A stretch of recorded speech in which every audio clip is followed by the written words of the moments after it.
With that in mind, good morning, everyone. I'm pleased to call this hearing to order. Today, we welcome EPA Administrator Michael Regan back to our committee to discuss the President's fiscal year 2025 budget proposal for the Environmental Protection Agency. As my colleagues will attest, I oftentimes say that budgets are about priorities, and they are. I believe that the President's budget prioritizes a vision for the future of our nation in which every American can enjoy the health and economic benefits of cleaner air and land as well as cleaner water. The President's $11 billion budget request for EPA represents a 20% increase over the amount Congress approved for fiscal year 2024. That may seem like a significant increase, and I agree that it is. But make no mistake, after years of funding cuts and freezes, the agency needs additional investments if it is to better protect the health and well-being of our constituents across America. Those of us who care about the future of our planet, and I believe that's every one of us, want an EPA that has the resources that it needs to take common sense steps to combat the greatest threat that we face today on our planet, and that's our climate crisis. Nearly every day we see the signs of a planet in crisis, wildfires ravaging our lands, polluted air filling our lungs, extreme heat gripping many of our communities, and much, much more. Scientists here and around the world have repeatedly sounded the alarm. They say we're running out of time to reduce greenhouse gas emissions and slow climate change for the health of our planet and our people. In 2023 alone, the United States experienced 28 climate disasters. Let me say that again. In 2023 alone, the United States experienced 28 climate disasters. I have a friend, you ask him how he's doing, he says, compared to what? So we'll just say, well, compared to what? For comparison, the U.S. experienced only 7 climate disasters in 2013. Only 7 in 2013. In 10 years, the number of climate disasters has literally quadrupled. And on top of that, the 28 disasters that our country experienced last year in 2023 cost American taxpayers a boatload, a total of $93 billion. That's billion dollars with a B. And to put that figure into perspective, it's more than 8 times the size of EPA's proposed budget for 2025. Fortunately, the President's proposed budget would enable EPA to continue its work to address the climate crisis and reduce greenhouse gas emissions, all while protecting public health and supporting economic growth. Now, how might that be accomplished, one might ask? That's a good question. First, the President's budget request would provide the agency funding it needs to continue to implement the historic investments made by Congress over the last few years, including the passage of the bipartisan infrastructure law, which was literally crafted in this room, as well as the Inflation Reduction Act. Through the passage of those laws, Congress has directed EPA to do more than ever before in order to tackle climate change, address pollution, protect our communities, and grow our economy. Thanks to these laws, we have empowered EPA to help build a clean energy economy that is creating millions of jobs across America and lowering our unemployment rate to near record lows, while also lowering energy and health costs for households throughout America. Just last month, Administrator Regan announced the awardees that will distribute some $27 billion for clean energy projects through the Greenhouse Gas Reduction Fund. And as you may recall, a number of our colleagues on this committee worked hard to create this program in the Inflation Reduction Act. The Greenhouse Gas Reduction Fund is going to fund national networks of community financial institutions that will finance climate and clean energy projects across America, particularly in low-income and disadvantaged communities.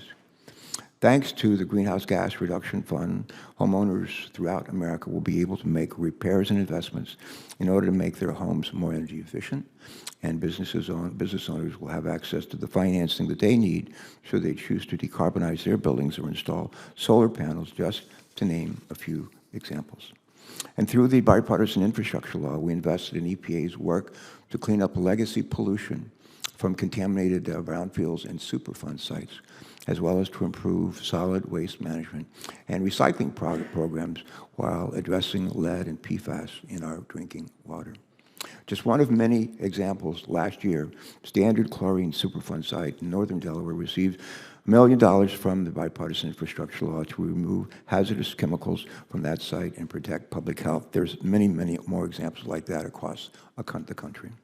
I look forward to continue to work with you. We look forward to continuing to work with you, Administrator Regan, to support EPA's implementation of these critical laws, which will benefit our communities for decades to come. Beyond its implementation of the bipartisan infrastructure law and the Inflation Reduction Act, EPA has also been busy acting, as you know, to develop and finalize rules informed by cutting-edge scientific research to remove dangerous pollutants from the water that we drink and the air that we breathe. EPA's new climate and clean air regulations will result in billions of dollars in climate and public health benefits across our country, all while encouraging America's innovation to help industry meet stronger standards on reasonable timelines. And by releasing new rules to implement laws like the Toxic Substance Control Act, the Superfund Law, and the Safe Drinking Water Act, EPA is addressing some of the most pressing environmental public hazards that America faces. And I would add that I think each of those laws that I just mentioned really had their beginning, genesis right here in this room. The President's budget will support the agency's continued work to implement these rules to benefit our health, our planet, and our economy. Administrator Regan, I started off by saying you have a tough job. I think we all have tough jobs, but they're also really important jobs. And I think we are headed, for the most part, in the right direction, thanks in no small part to your leadership at EPA during an especially challenging time in our nation's history. We look forward to your testimony today. We welcome you. Before we hear from you, I want to hear from our ranking member, Senator Capito, for her opening remarks. Senator Capito. Thank you, Chairman Carper, and welcome, Administrator Regan. It's nice to see you again. Saw you last week. Get to see you twice in a month. So, the chairman started off his remarks with the same way I would start my remarks, and that's you can tell a lot about policy priorities of an administration by reviewing its budget and the actions that it takes. This is where our statements will diverge. Many of the concerns I will raise today are the same ones I raised last year, and I'm frustrated not to have seen more course correction by the agency over the past years. If anything, the EPA has accelerated the pace of economically crippling, unrealistic regulations that it has issued, with the total regulatory costs imposed by the Biden EPA now approaching $1 trillion. Chief among my concerns is the group of 6 regulations that make up the EPA's electric generating unit or power sector strategy. Your intent with these regulations is pretty clear. Impose new, costly federal mandates in a short period of time to make continued investment in baseload power plants uneconomic. This is round 2 of the Obama administration's war on coal, except the Biden administration is issuing even more regulations at an even greater cost than President Obama did. And this time, the war is not just against coal, but also against natural gas and American manufacturing. By issuing the rules individually, the EPA has tried to hide the total cumulative costs to businesses and the American people of its power sector strategy. But their collective potential harm of them is, for me, daunting and real. The agency's rules threaten the availability of reliable, affordable electricity at a time when Americans' pocketbooks are already being hit by inflation, worsened by this administration's policies. During each of the rulemakings, energy and reliability experts sounded the alarm about the damaging effects each of the rules could have on our grid. At the end of last year, the North American Electric Reliability Corporation identified the 6 power sector rules under development as having, quote, the potential to influence generators to seek deactivation despite a projected resource adequacy or operating reliability risk, end quote. The EPA has made half-hearted attempts to claim it has addressed reliability concerns. Last year, at the same time as the EPA released the final so-called Good Neighbor Rule, the agency announced a joint memorandum of understanding with the Department of Energy to coordinate to ensure reliability is not harmed by the agency's regulatory actions. The EPA touted how the MOU would provide a robust and durable framework for continued interagency coordination and consultation on electric reliability issues at a time of significant dynamism in the power sector. I do thank the agency for responding to an oversight letter I sent asking about the Memorandum of Understanding. In that response, however, the EPA stated that it has held a total of 3 meetings with NERC and regional transmission organizations and independent service operators. 3 meetings, that's it, in just over a year. The letter confirms that this initiative is little more than window dressing and not a genuine attempt to address the root of the EPA's self-created reliability problem. Demand for baseload power from data centers, AI, and the forced transition to EVs is quickly rising and projected to balloon, and the EPA regulations will cause the baseload power supply to shutter.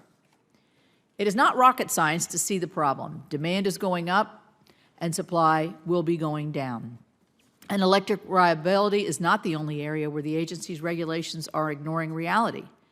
I have repeatedly said that we need the EPA to finalize reasonable drinking water standards to protect Americans from exposures to PFOS, including PFOA and PFOS. But after taking 3 years, which I thought was way too long, to develop the standards that the EPA ultimately released raised more questions. The agency has set extremely low parts per trillion standards that do not align with levels that other countries have set. It lacks robust scientific support and do not fully consider the financial strains for compliance, particularly for rural and historically disadvantaged communities. And the strains will only be worsened by the recent CERCLA designation. You know, the EPA had a real opportunity here in the PFOS space to set durable science-based standards to remedy a real environmental concern. I would have been strongly supportive of a drinking water standard similar to the Obama administration's health advisory level. And addressing PFOS through other environmental statutes prior to finalizing CERCLA hazardous substances designations would have mitigated the unintended consequences that EPA's approach will have on local water systems, airports, landfill operators, and other passive receivers. And we've had at least 1 and maybe 2 hearings that have expressed the concerns about this. I'm disappointed that the EPA chose to make regulatory decisions based on the most extreme voices in the debate rather than finalize sound and practical regulations. Foundational environmental laws such as the Clean Air Act and Clean Water Act are based on the principle of cooperative federalism. Typically, states lead in managing environmental protection within their borders, while the EPA provides support and only steps in when the state does not act. But the Biden EPA has not followed that framework in a number of cases, including the so-called good neighbor rule that I have already mentioned. Despite Federal Court of Appeals repeatedly stopping this rule from going into effect, the EPA has not recognized the legal failings of the rule, and quite the opposite, actually, because in January, the agency chose to double down on executive overreach and proposed to add 5 more states to its illegal regulation. Recent actions by Region 3 of the EPA in my home state present another especially troubling example of the agency's disregard for states' authority. After a year of closed-door negotiations, without even notifying our West Virginia regulators, the EPA announced a consent decree with activist environmentalist groups to impose total maximum daily loads, TMDLs, on 11 streams in West Virginia. Lastly, and you and I talked about this at last week's hearing before the Appropriations Committee, I am very concerned about the risk of waste, fraud, and abuse as the EPA manages the unprecedented $41.5 billion in the Democrats' so-called Inflation Reduction Act. The EPA has announced plans to obligate all of this funding for its largest IRA program, the Greenhouse Gas Reduction Fund, or Green Bank, which amounts to $27 billion between now and the end of September. I would note that $27 billion is nearly 3 times the total amount of appropriations the EPA receives each year. It's an astronomical sum of money. I fear the EPA will make a lot of mistakes in the rush to get this money out. Now, your response to me, I'll go off script here, your response to me last week was that you're simply granting this money down to 8 different entities across the country. That said to me, well, they're the ones that are going to be responsible for the waste, fraud, and abuse. I think it's the EPA's responsibility, and we need adequate oversight by an inspector general. So on that, I will turn it back to Chairman Carper. Thanks, Senator Capito. Administrator Regan, welcome back to the Environment and Public Works Committee, and you're recognized to proceed with your statement when you are ready. Are you ready? Yes, I am ready. Go right ahead. Yes. Thank you. Thank you, Chairman Carper and Ranking Member Capito and members of the committee.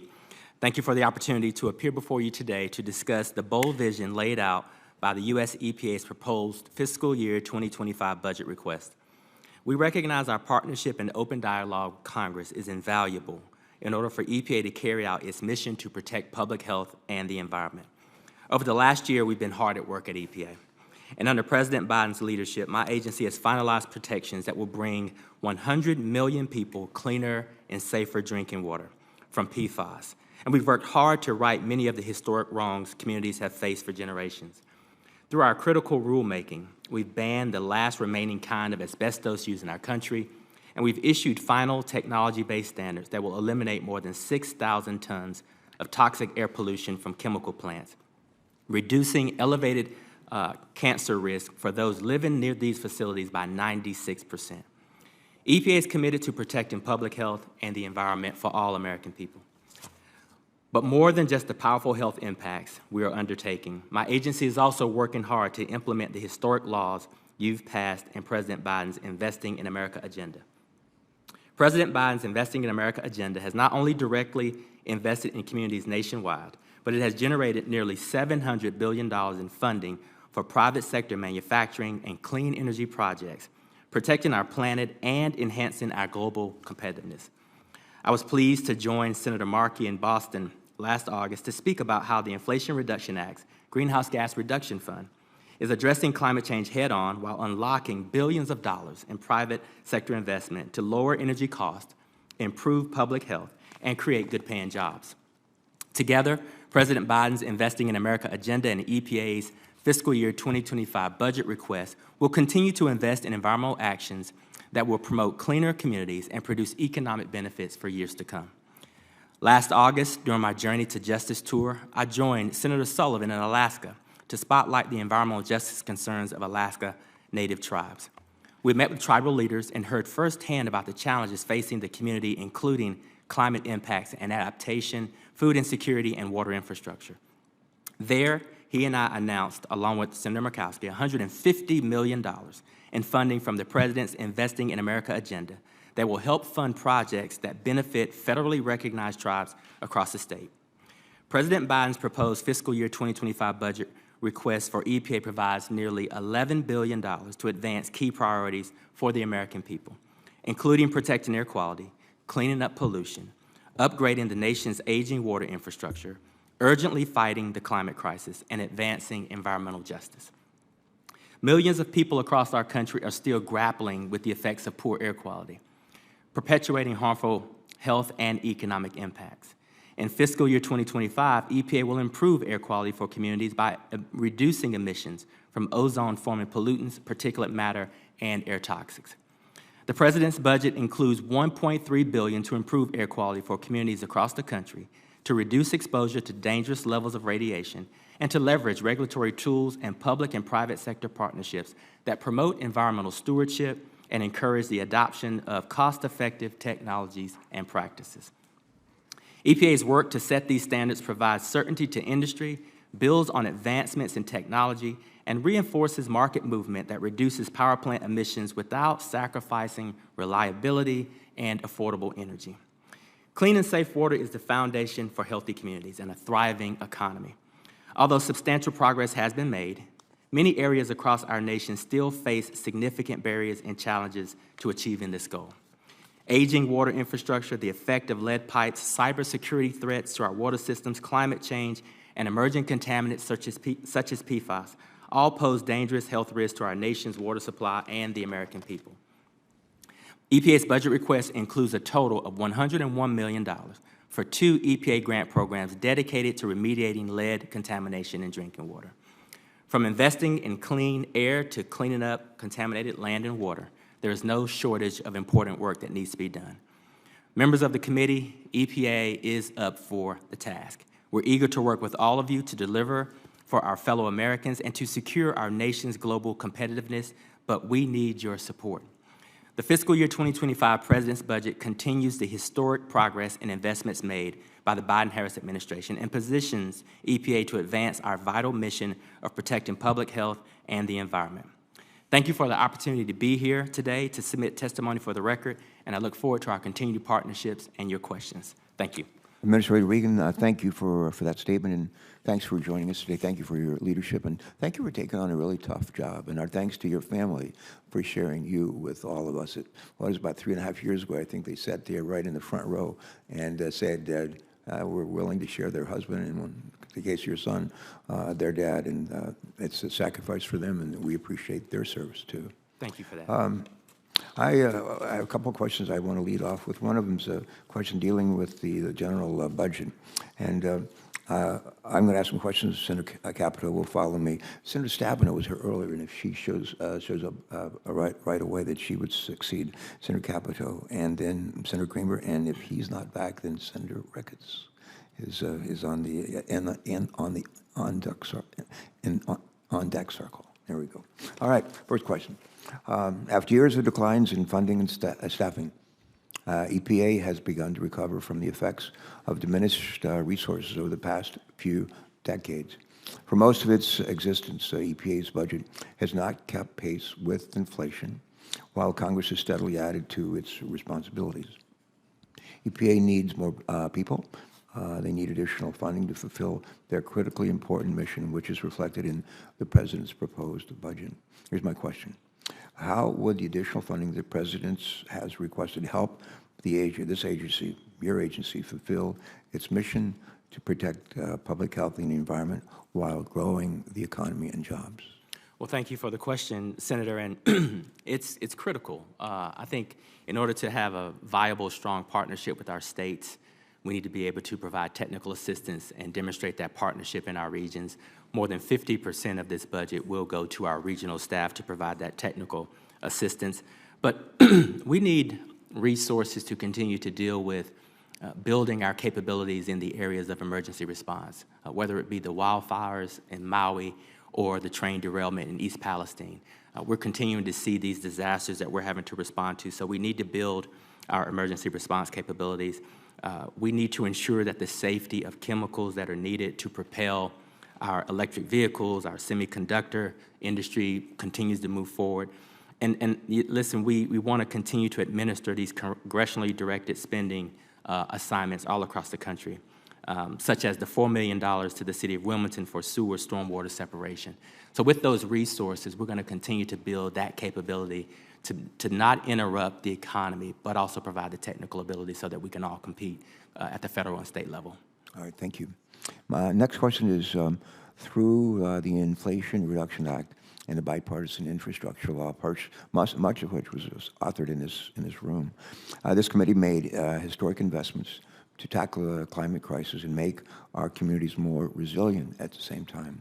EPA's fiscal year 2025 budget builds on those historic investments and reaffirms the administration's commitment to tackling climate change with the urgency that the science demands by dedicating $3 billion to climate-related programs. Here's my question. Administrator Regan, how important are the investments provided by the Inflation Reduction Act, the bipartisan infrastructure law, and the President's budget for reducing U.S. emissions to head off the worst of climate change? Why do these investments matter? Well, these investments are critical to preserve both the economy and the environment. If we are able to leverage the historic resources that we received from the bipartisan infrastructure law and the Inflation Reduction Act, we are able to marry those financial incentives with the statutory and regulatory obligations that we have.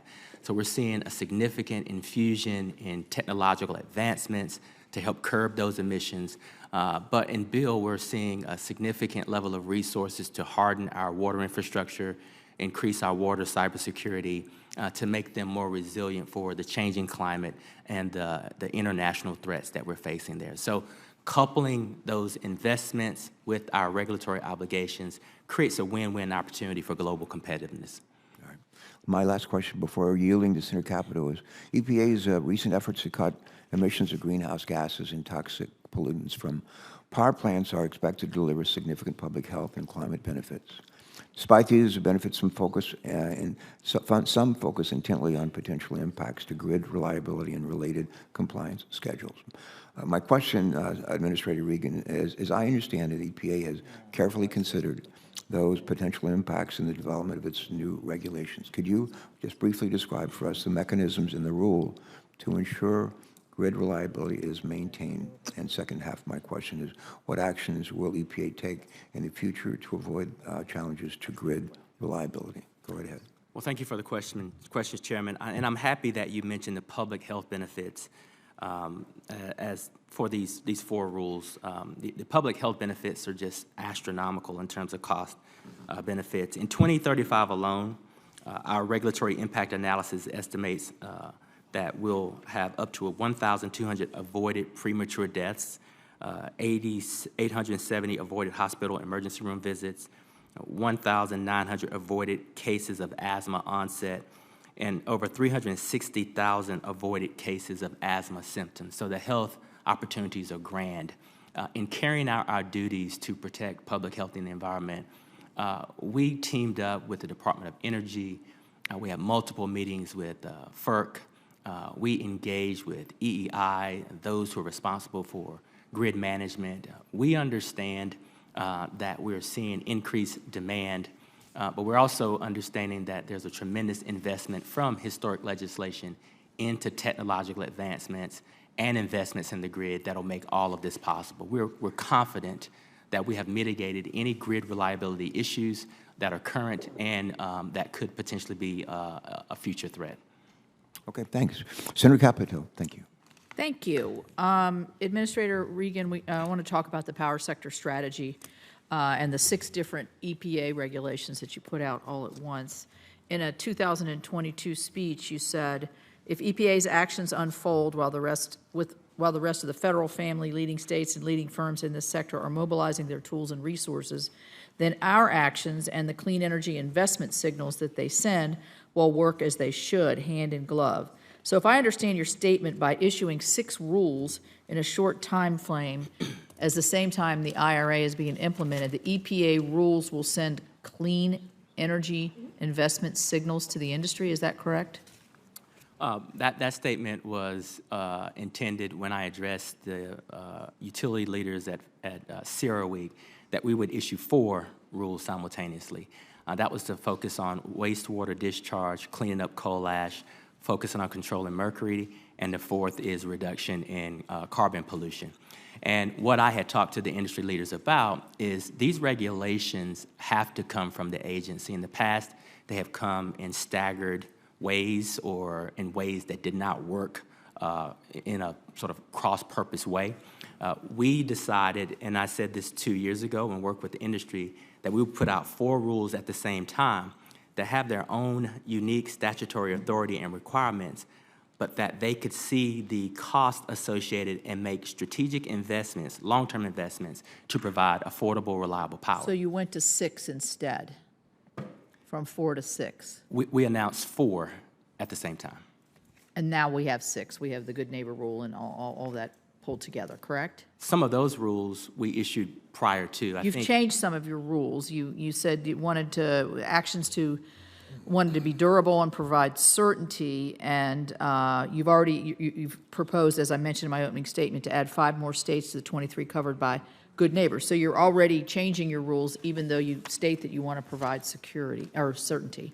No, I think when you look at the Good Neighbor Rule, I think there are a number of states that are actually controlling their emissions and not contributing to states next door.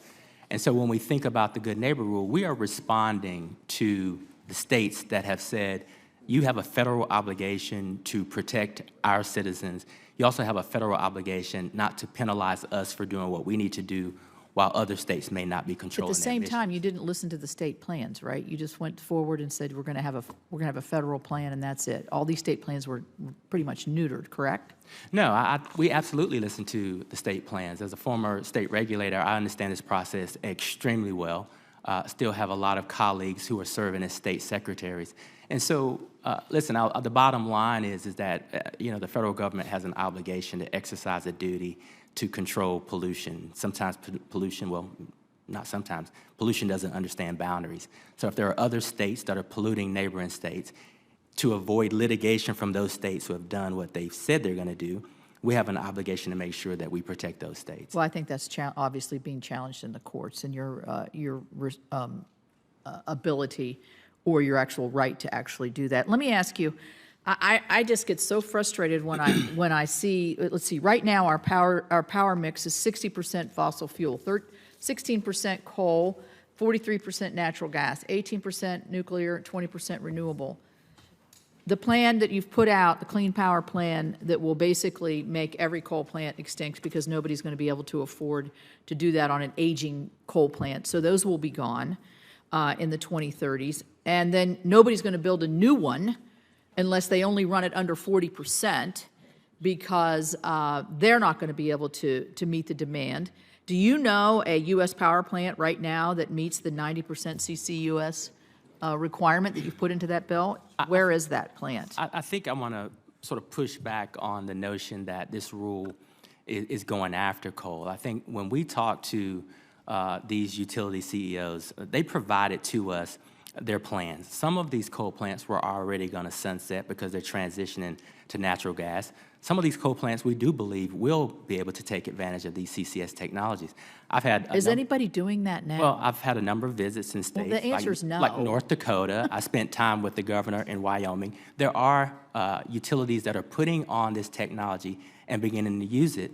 They're also taking full advantage of the resources provided by the Inflation Reduction Act, tax codes by the Inflation Reduction Act, to invest in this very technology. So our timeline does match with the resources currently going to utilities who are investing in CCS technology. Okay, so here's another problem. We had a pipeline in West Virginia, a natural gas pipeline, that goes down towards North Carolina. Sure. The Mountain Valley Pipeline. We all know what we went through to get the completion of that. We had to have a presidential signature to get that completed after it had been in and out of the courts for years. It's like triple the cost that it originally was. How in the world can you say that we're going to do CCS, we're going to build pipelines that are going to carry carbon?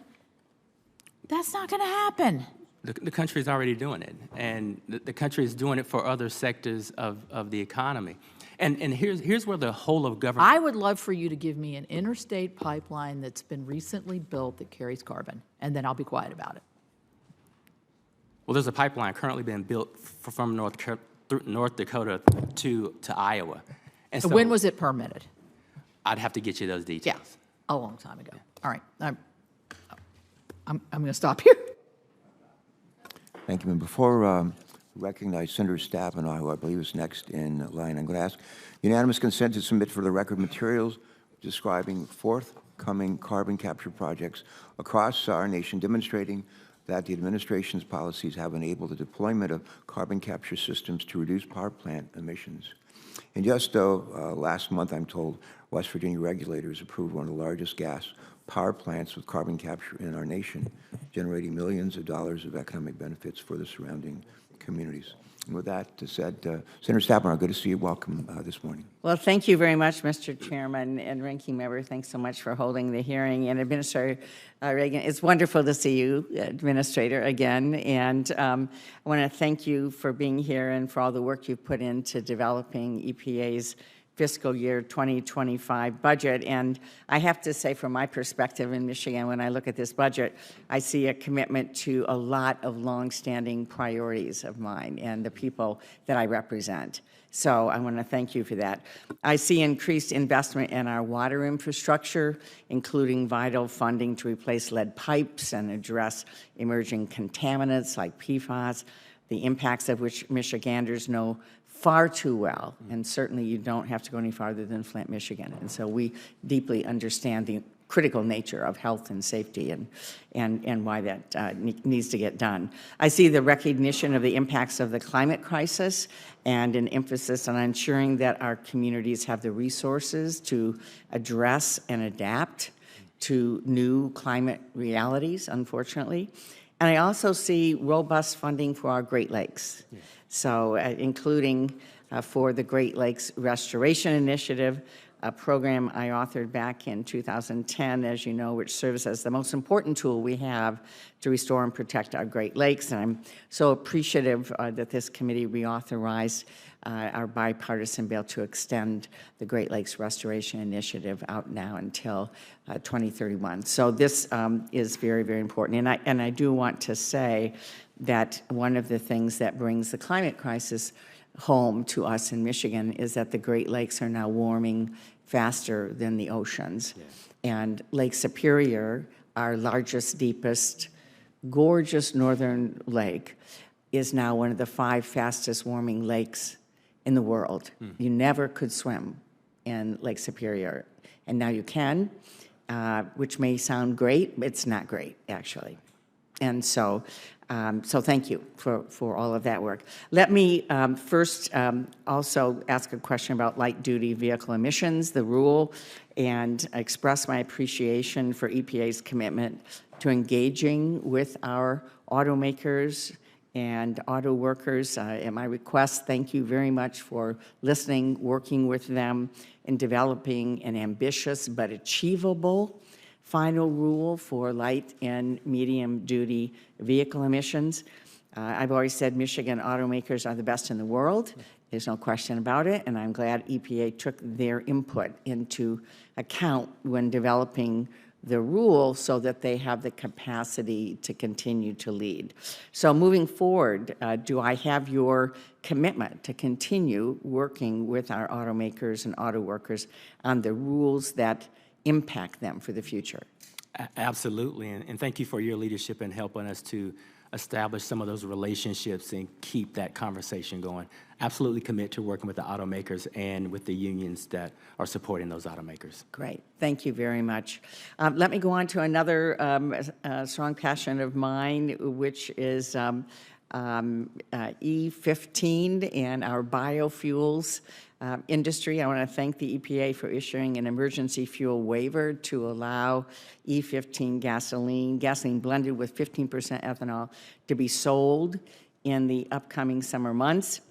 Can you speak to how enabling the year-round sale of E15, as you have permitted in both 2022 and 2023, through similar waivers, can help protect consumers against fuel supply shocks by reducing reliance on imported fuel? And as we look ahead, what will be the impact of EPA's recent final rule related to state waivers?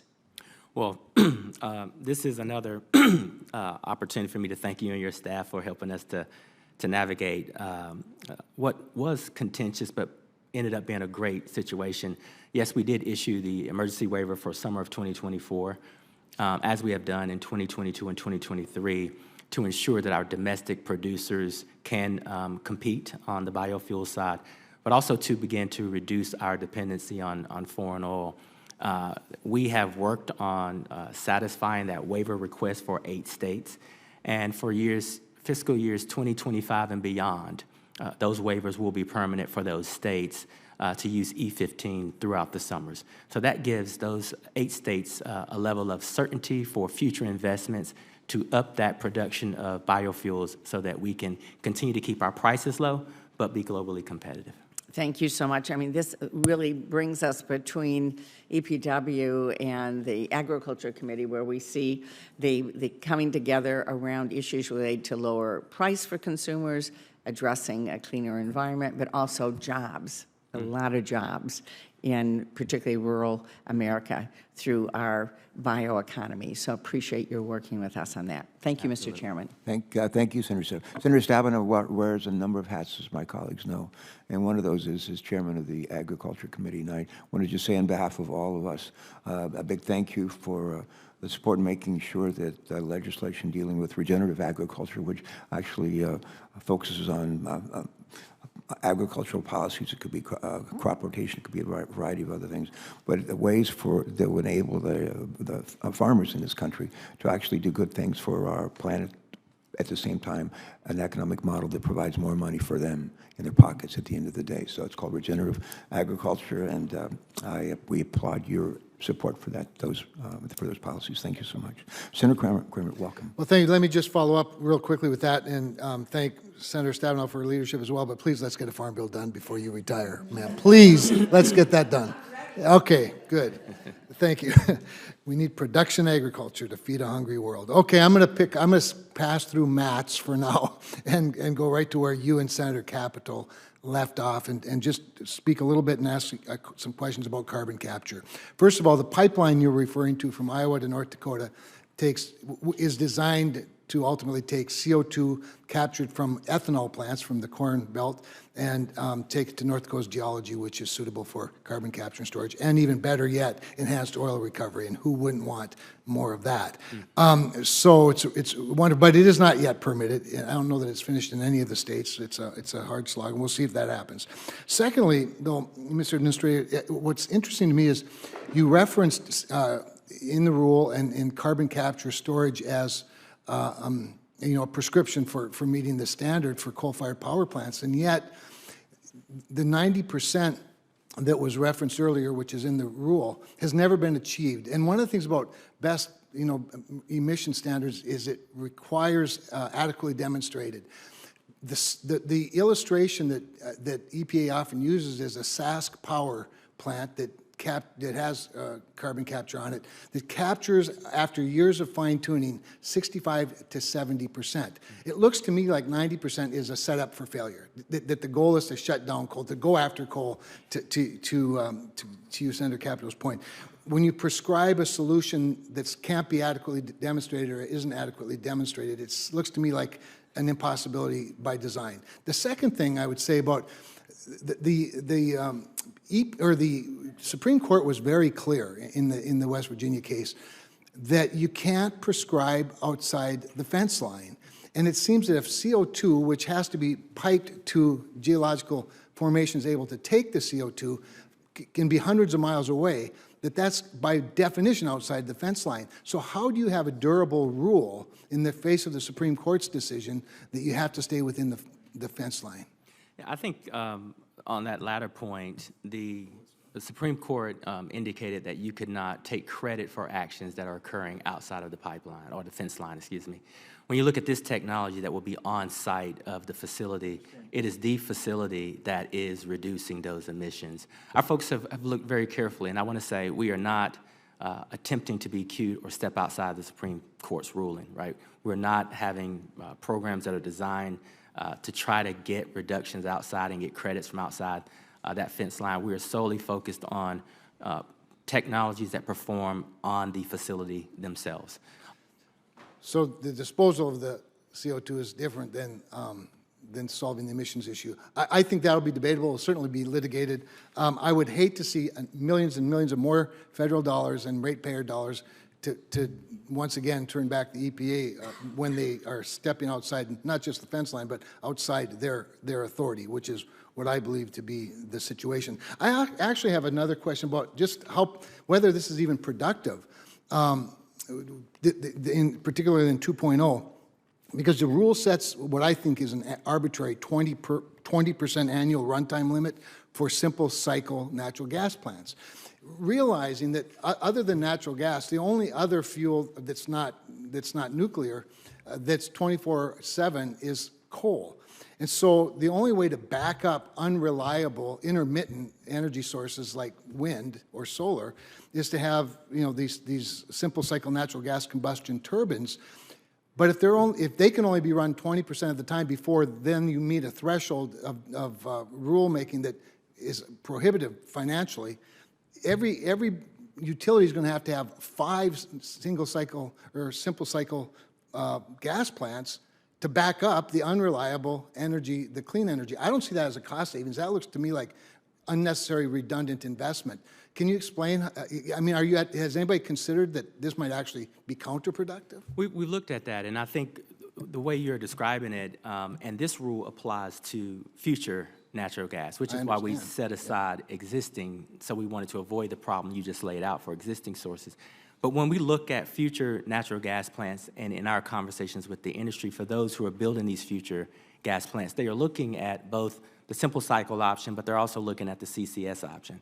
And so these are direct results from conversations that we've had with many in the industry. What I would point to that I think is a rub is not if we should do some of these things, but the time frames associated with it. So the desire to pursue the technologies and the way to do this and looking at the transition, we've had a lot of very positive conversations with the industry. I think when you get into, is it too stringent on the percentages or looking at a timeline, that's where the real heart of the debate is. And so that's why I get a little bit nervous when people attempt to undermine what's happening in Wyoming or North Dakota, places where we are proven out. I just met with a CEO just early this week. There are investments, significant investments going into carbon capture and storage. Right now, they're leveraging tax credits from the Inflation Reduction Act. So we're arguing more over time and stringency, not whether we should do this or how. Yeah, but the final rule is pretty prescriptive in both of those things. And quite honestly, I mean, going back to Matt's, which I said I was going to pass over, and I promised, Mr. Chairman, that I'll wrap up here and probably come back. But all of this looks to me like we're heading very quickly in a transition to no fossil fuels. And I'm just thinking maybe it'd be a good idea to have an experiment. Let's just turn off all fossil fuels for a week and see how it goes. Because I have a feeling that while you and I are long gone after all of this stuff kicks in, that's the reality some people are going to have to deal with. And I just, economically, competitively, it damn sure isn't going to make us more competitive in the global marketplace. We need to be more realistic. We'll get to another round in a little bit. All right. Thank you. Senator Kramer, thank you for those questions. Senator Cardin, welcome. Thank you. My neighbor. Thank you, Mr. Chairman. Administrator Regan, welcome. It's nice to have you here. Thank you. I want to deal with one aspect of the infrastructure initiatives that we've had that deals with affordability of water to consumers who have to pay water bills. Today, about 1 out of every 3 consumers are challenged on affordability of water. And working with Senator Wicker, we included a rural and low-income water assistance pilot program in the legislation that we passed. The challenge is that it is not funded because we need to have the report from EPA as the basis to moving forward with this. The program, which was passed, has a sunset of 2026. So if we don't get started soon, it'll be over before we can get started. So can you just tell me where we are in regards to the study under the EPA and whether we can anticipate having that report in a timely way so Congress can consider funding the pilot program in order to get this started? Absolutely, Senator, and thank you for your leadership in focusing on this and the partnership with your staff and Senator Wicker's staff. Bottom line is we'll have it done this summer. We recognize the urgency of the time frame, and so we'll have that report to you all, to Congress this summer. Thank you. I'm glad we have a specific time. I just make one other point on this. Local authorities that are responsible for setting water rates, the ratepayers are stressed, and alternative sources are helpful but not enough to deal with the issue. So affordability is becoming more and more urgent with our aged infrastructure. So I'm pleased to see we'll have that report this summer. I hope it'll be in time for us to act during the appropriation cycle. Yes. Let me move on to the Chesapeake Bay. There's hardly a hearing goes by that I don't mention the Chesapeake Bay, and I want to thank my colleagues for their support. We have increased the authorization for the Chesapeake Bay program and the resources in the Chesapeake Bay program. Under Senator Stabenow's leadership, we've gotten help under the Department of Agriculture, and we've gotten help from other of our programs. There is a committee that you chair that has not been reconstituted recently, which is that coordinates the federal agencies, the Federal Leadership Committee. I understand in conversations with Senator Van Hollen, we both have expressed to you the advisability of reconstituting that committee with your leadership as chair, considering that we're reaching 2025, which is the next plateau on the commitments made by the states for what they can do in reducing the challenges, the pollutants in the bay enforced by TMDLs. So can you just assure us that that committee will be reconstituted or restated in order to coordinate the work of the various federal agencies? Absolutely, and thank you for your leadership on just getting historic investments to the Chesapeake Bay. We've been digesting all of these historic investments and getting our stuff together. So we're going to have that meeting reconstituted, or that group reconstituted, for a fall meeting. And we see it as a huge opportunity to get all of the executives around the table and be sure that we're pursuing those goals that that you and others would like for us to pursue. Okay, I had the summer for water affordability, the fall for the leadership coordinating committee. Let's see if I can get something for the winter done. How are we doing on the lead pipe eliminations? That was a major part of the Biden administration's initiative in the infrastructure package. Baltimore has significant problems today on lead pipes, lead poisoning. Our public schools, many are not connected to water because of the connecting pipes are still contaminated by lead. Can you just give us a progress report on how we're dealing with the remedial issues concerning lead pipes? Absolutely. To date, we've made $9 billion of federal funding available for water systems across the country to focus on lead. The President and I just announced another $3 billion recently. I think this year, Maryland is slated to get about $30 million of that. These resources are transforming communities all across the country, especially cities like Baltimore. And so to date, we've also replaced more than 220,000 lead service lines. So that's since 2021. This has been a game changer, a huge shot in the arm, and we appreciate those resources. Thank you. It is a very, very high priority for us with older cities, particularly the connectors between the main lines and users in public facilities such as schools. So thank you for your leadership on that. Thank you, Mr. Chairman. Thank you. Senator Carney, thanks for joining. Thanks very much for your faithful participation and leadership on this committee. Thank you. I think Senator Ricketts, you're next. Thanks so much for joining us. You probably get the best attendance record of anybody on the committee, except maybe for Shelley and me. So. Great. Well, thank you very much, Mr. Chairman. Thank you, Administrator Regan, for being here. As you're aware, on Wednesday last week, I led a bipartisan Congressional Review Act to block the implementation of your agency's multi-pollutant emissions standards for model year 2027 and later for light-duty and medium-duty vehicles.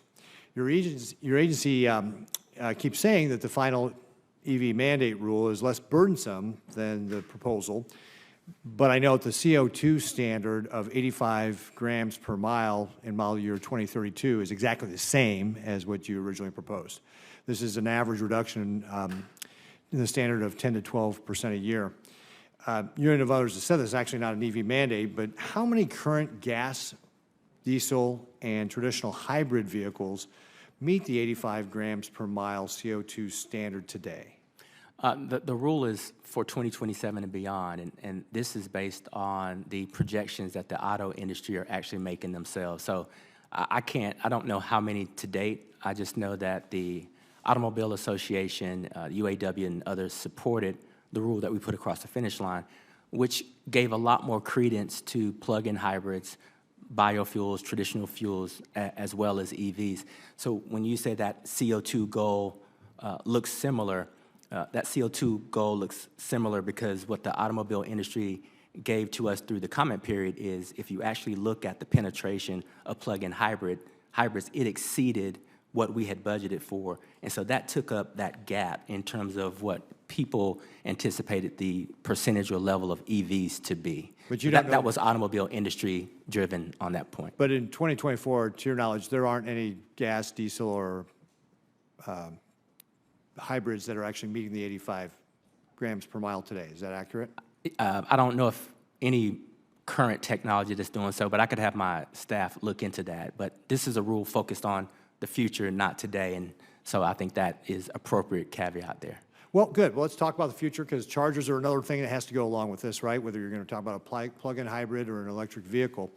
Of the 147 communities in my state that are classified as cities, 99 don't have a charger. So you could be in Bloomfield, Valentine, Alliance, and be 45 minutes from the nearest charger.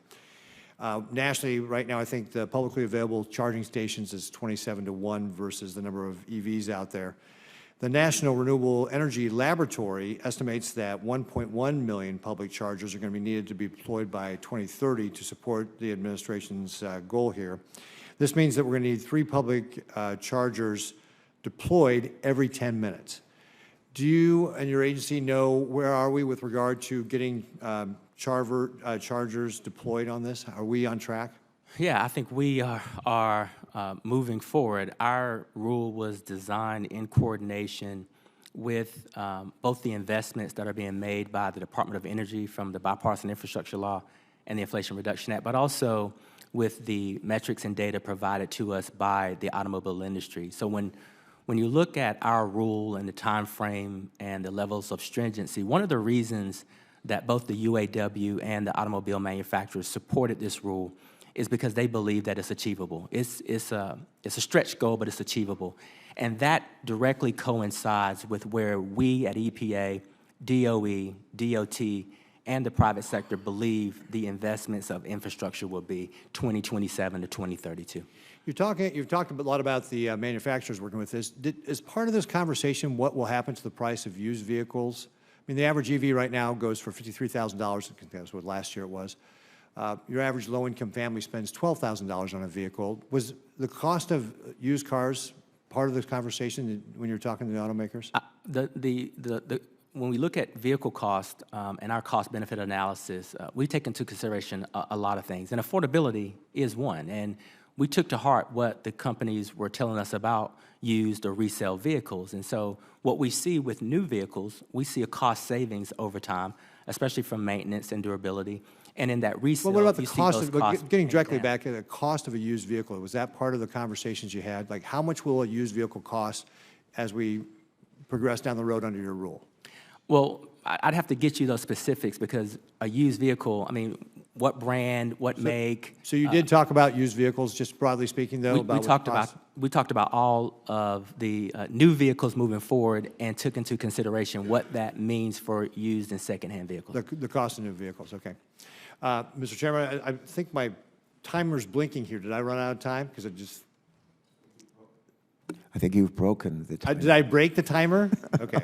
Well, I hope we'll get a second round of questions here then. Well, I hope so, too. Great. Good. Thanks so much for those questions. I think next is Senator Kelly and then Senator Mullen. And Senator Kelly, you're recognized. Welcome. Thank you, Mr. Chairman. Administrator Regan, good to see you again. I want to start by talking about air quality.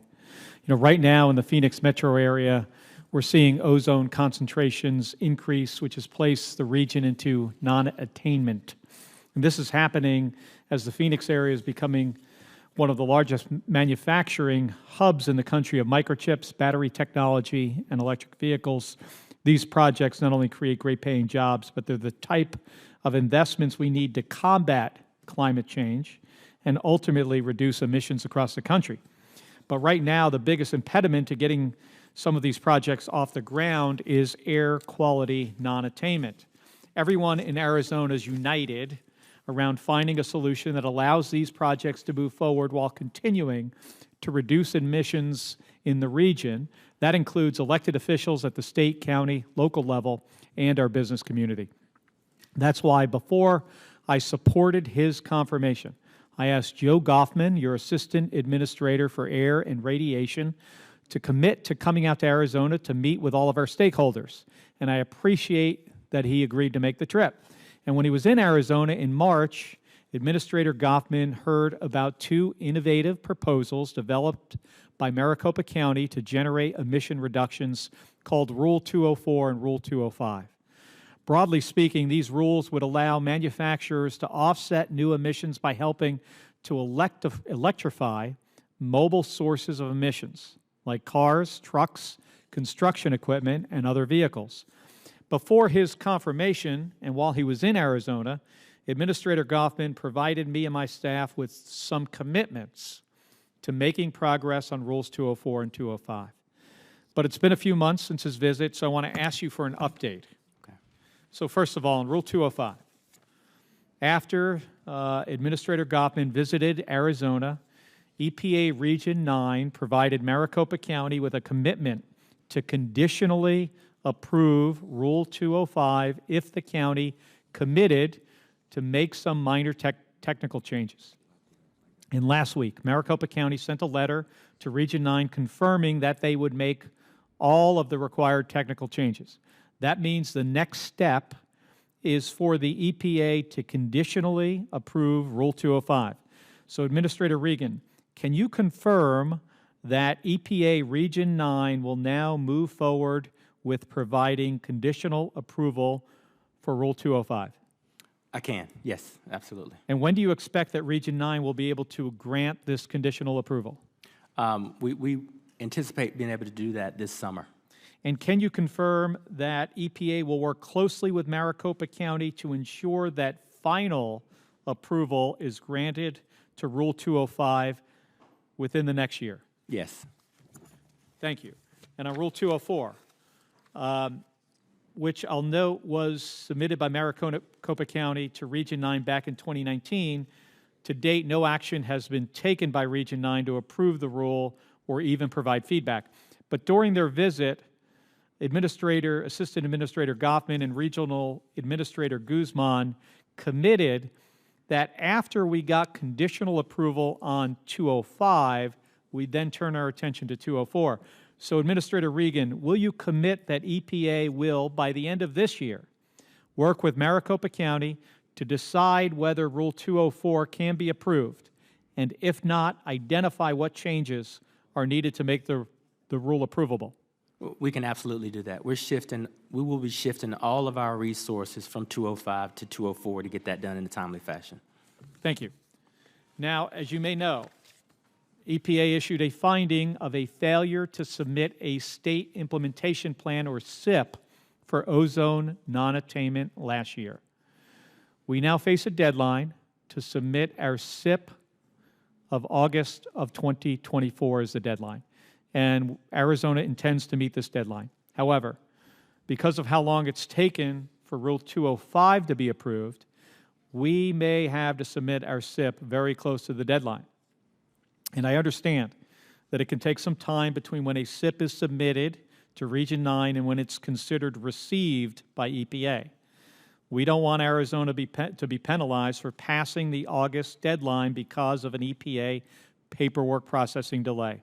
So, Administrator Regan, will you commit that as soon as the state of Arizona submits its SIP, Region 9 and EPA headquarters will move as quickly as possible to confirm it has been received so that sanctions are not imposed on Arizona? Yes, I can. As a matter of fact, our staffs are already talking with the state. We anticipate getting that late June, early July, so we believe we're on track. All right, thank you. And Mr. Chairman, if I could I have one more minute? So I also want to ask you about some exceptional events rules. And I understand that the EPA established a new air quality standard for particulate matter earlier this year. You committed to putting out updated tools to help air quality managers submit exceptional event demonstrations for days where particulate matter emissions exceeded legal limits due to wildfire. But I'm concerned this same level of attention has not been applied to ozone pollution caused by wildfires.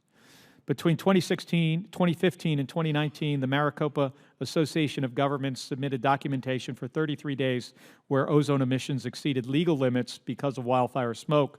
But to date, Region 9 has only evaluated the documentation for 19 of these days, and they've only granted an exemption for 3 days. The failure to quickly review or even review at all exceptional event demonstrations submitted by air quality managers makes it difficult for Phoenix, the region, to develop a plan to get into attainment. Administrator Regan, can you explain how the new exceptional event tools for wildfires, and I'm going to ask this for the record because I'm over my time, but can you submit for the record how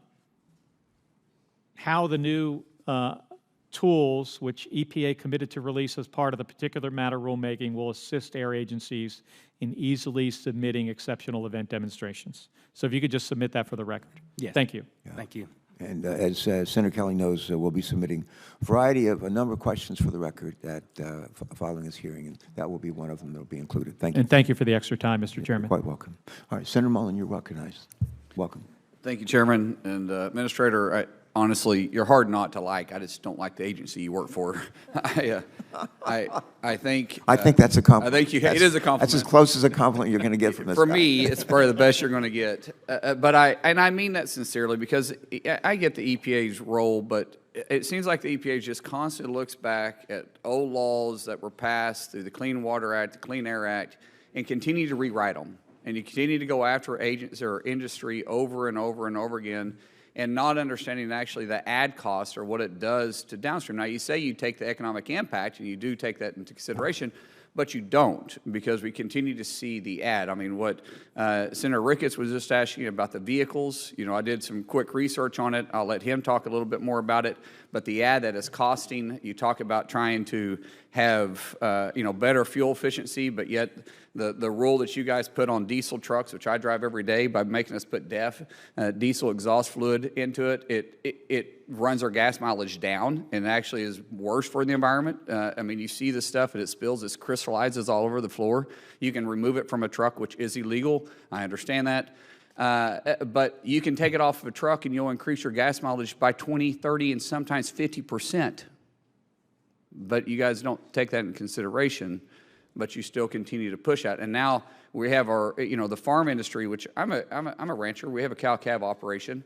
And, we see protein price going through the roof, and it continues to climb. And we have a hard time finding enough markets to go to right now. We have the meat packers that are pretty consolidated right now, as we see. We see the poultry consolidating faster for processing plants. We see the pork industry very consolidated.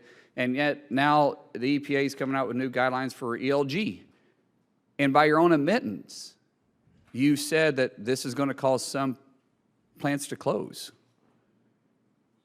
Is that good for the industry? Because on the other hand, you said you want to have, you guys have talked about wanting to have a more resilient meat and poultry and protein supply chain. How is this new proposed rule that you guys are running towards on your options for ELG, how's this positive for the cattle market? How's this positive for consumer when you see protein already spiking at higher prices than we have ever seen in the history of the United States? How is this positive for the consumer? How is this a positive move for the EPA to be making this move right now? Well, I'll tell you that, number one, I hear you loud and clear, and we're listening to our farmers and our ranchers as we look at— Are you, though? Well, we haven't finalized the rule, and we've taken a look at what we're seeing in terms of these discharges and trying to eliminate some of the negative environmental impacts from these discharges. But as we look at the economic— But hasn't industry did a tremendous job on already changing a lot of their discharge? I mean, they have gone a long ways in where they were at 50 years ago to where they're at today, and yet it's still not even kind of good enough. So are you really listening to them? Well, I will tell you, you make a very good point. And when we look at these standards, we do have people, the majority of the people in the industry are performing, are doing well. So we're trying to create that level playing field to bring some of those who are not taking those additional investments to So, reduce Administrator, that then why footprint. wouldn't you just work with those individuals by themselves rather than making a new rule and affecting the entire industry? Because this is going to affect the entire industry, and this is going to add a tremendous amount of cost to every dinner plate and every breakfast plate and every sandwich served. I mean, already seeing prices because of minimum wage increase in California, where a hamburger at McDonald's is almost not going to be affordable. In 2013, people was laughing when I said, if we continue down this path, before long, you're going to be paying $20 for a hamburger at McDonald's. Is it so funny now? Because we're dang near there. And so this is going to add cost, sir, and you know it. This is going to add a tremendous amount of cost to protein when you could just work with a few of those bad apples rather than changing the entire industry on how they're discharging right now. Well, the industry is moving forward and updating. So by law, we have to update our standards that match with where industry is going. And so in order to— No, they're meeting your standards today, and you're moving the goalpost again. some of them, many of them are exceeding Great. standards. Well, great. Let them they- exceed. they But why are finish- you moving the goalpost? Why do you see the need to move the goalpost? Because you know, There's no way you can deny this. This is going to add cost to protein. Yes? We have to update. No. the standard. Is it or is it not? We haven't finalized it, so I don't know. You know it's going to. I don't know the Is it going to answer cost that. the poultry and the meat industry? Is it going to cost them to upgrade and spend a tremendous millions of dollars? When we have The to- answer to that is yes. We have to look at the benefits too. There are a lot of people who are benefiting from the industry actually moving forward and doing better. Who is this benefiting from it? Communities benefit from it. The When you look at the communities, water you contamination. mean these same communities that's going to lose jobs when these industries shut down, these plants? We have to balance that.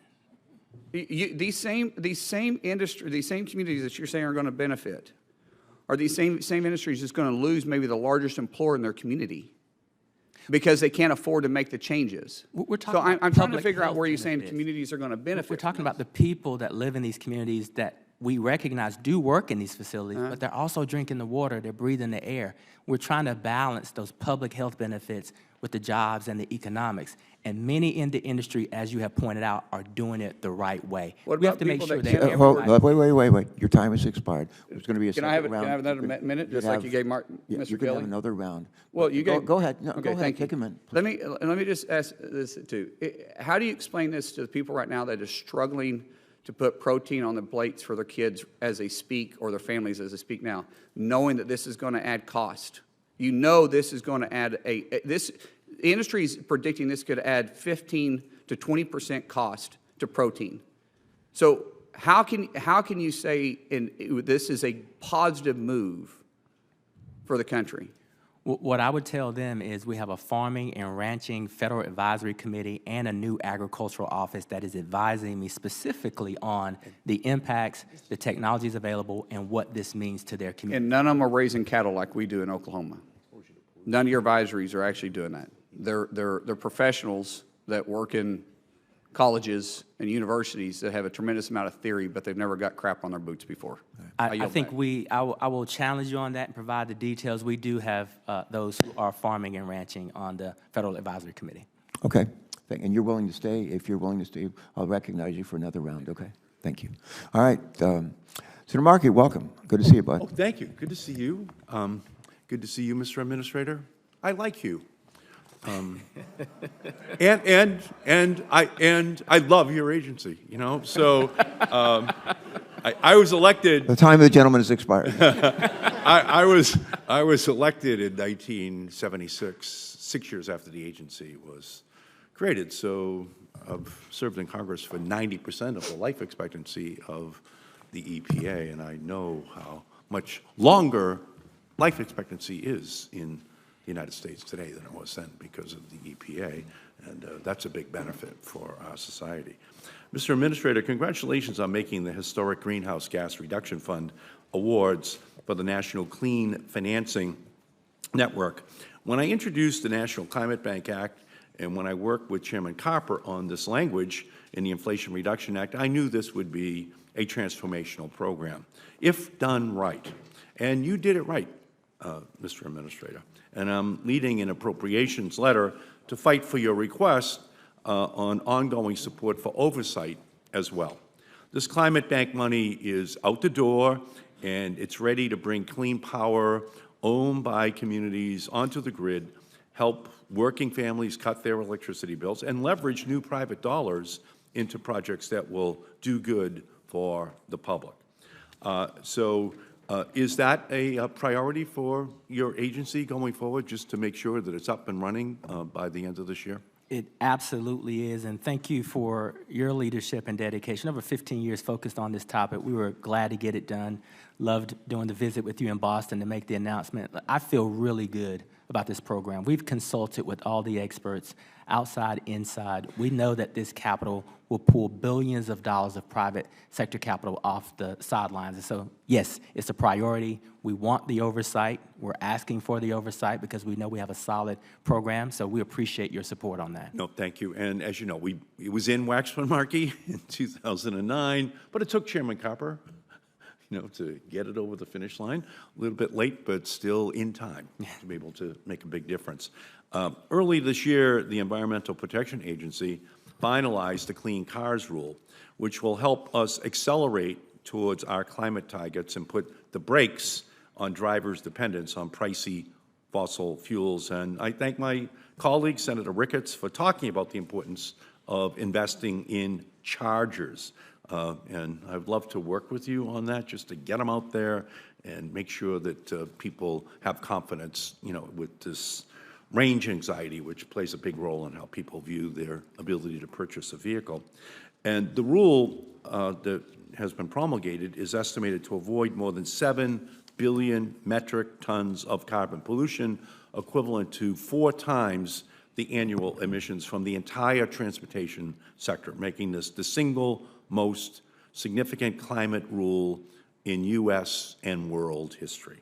So, Administrator Regan, in addition to the climate benefits, is this regulation going to cut costs for American drivers as well?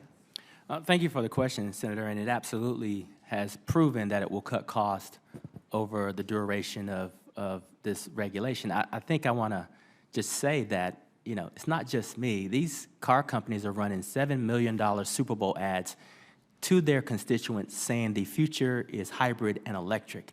What we've done is put together a regulation that coincides with where technology and the market is going. So it's not only good for the environment, but it's good for the economy, and it will be good for people's pockets. Right. And again, it's projected to prevent 25,000 premature deaths. That's right. Big benefit. Big benefit.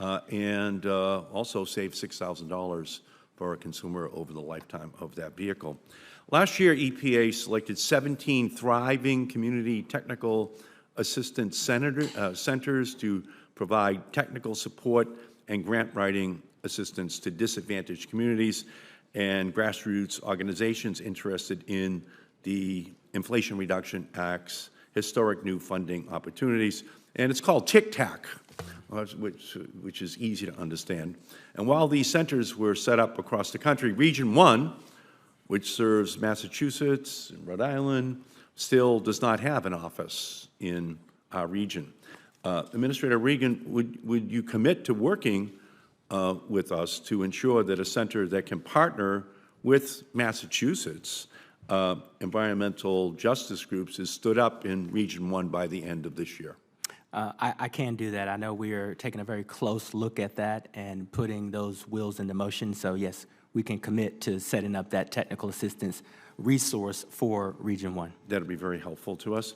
Administrator Regan, is the recently announced Environmental Justice Clearinghouse another tool that community organizations can use to understand, track, and win grants from the Inflation Reduction Act? Absolutely. This is a multi-agency tool that we put in place that speaks to not just the multiple grant opportunities within EPA, but the multiple grant opportunities that span the entire administration. And this is a sort of fingertip way of getting information on technical assistance and training and funding opportunities, as well as screening and mapping tools to ensure that these grants that are submitted are competitive. No, beautiful. And Mr. Administrator, when it comes to the power plant regulations, all I can say is all these new arguments about carbon capture and hydrogen are a very different tune from what we heard when working on the Inflation Reduction Act, and I'm glad we have seen your strong 4 new rules. And I urge utility lobbyists to figure out what hymnal they're singing from. If CCS and hydrogen are off the table, I'll be happy to help my colleagues find a better use for the power sector's billions in subsidies and support, but I'm glad that the administration and you are moving forward with those proposals. Thank you. Thank you, Senator. I can assure you that my conversations with the industry assures me that CCS and hydrogen are on the table, taking advantage of tax credits and resources from IRA, and that I and we should ensure that there's a future for those specific technologies. And they're interested and enthusiastic. They're interested and enthusiastic. And as I said earlier, the tension points that are happening are based on timing and percentages, not whether we pursue it and how we do it. Got it. Thank you. Thank you, Mr. Chairman. Senator Markey, thanks so much for joining us and for your good work on a number of these issues. Senator Lummis, welcome. Great Well, to see you. thank you so much, Mr. Chairman. And Minister Regan, welcome.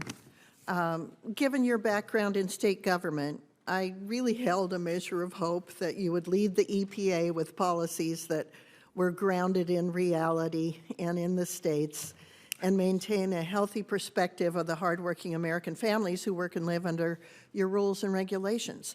But that hasn't happened. People in Wyoming are struggling with rising prices in every area of their lives.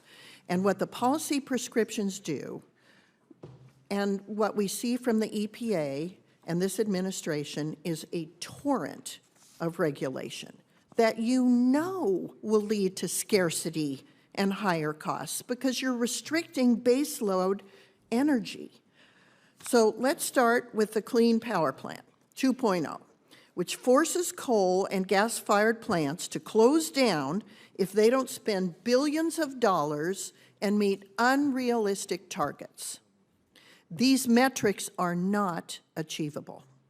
Facts and rational arguments have been presented to the EPA, but they are rebuffed.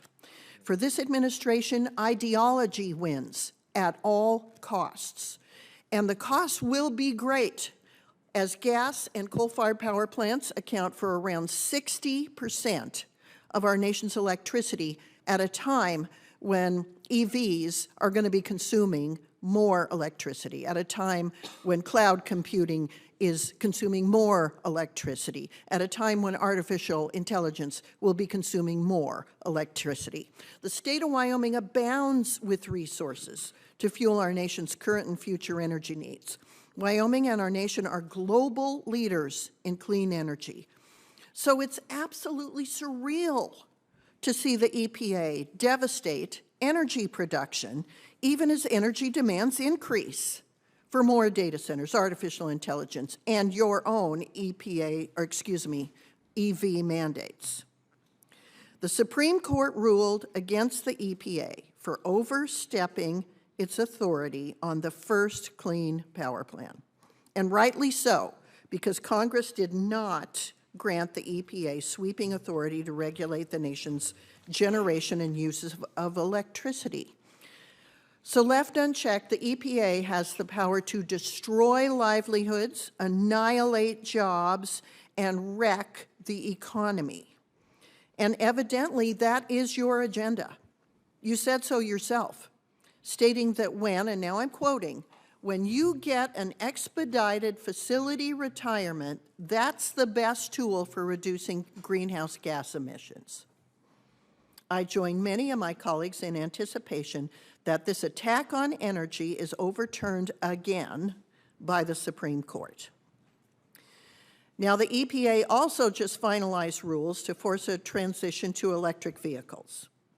It's astonishing that the federal government is telling Americans what kind of vehicles to drive and pushing an agenda that doesn't work outside of major urban areas. As with Clean Power Plans 1 and 2, you have exceeded your authority. Congress did not direct you to mandate electric vehicles. Wyoming is a rural, high-altitude state of nearly 100,000 square miles with famously harsh weather conditions.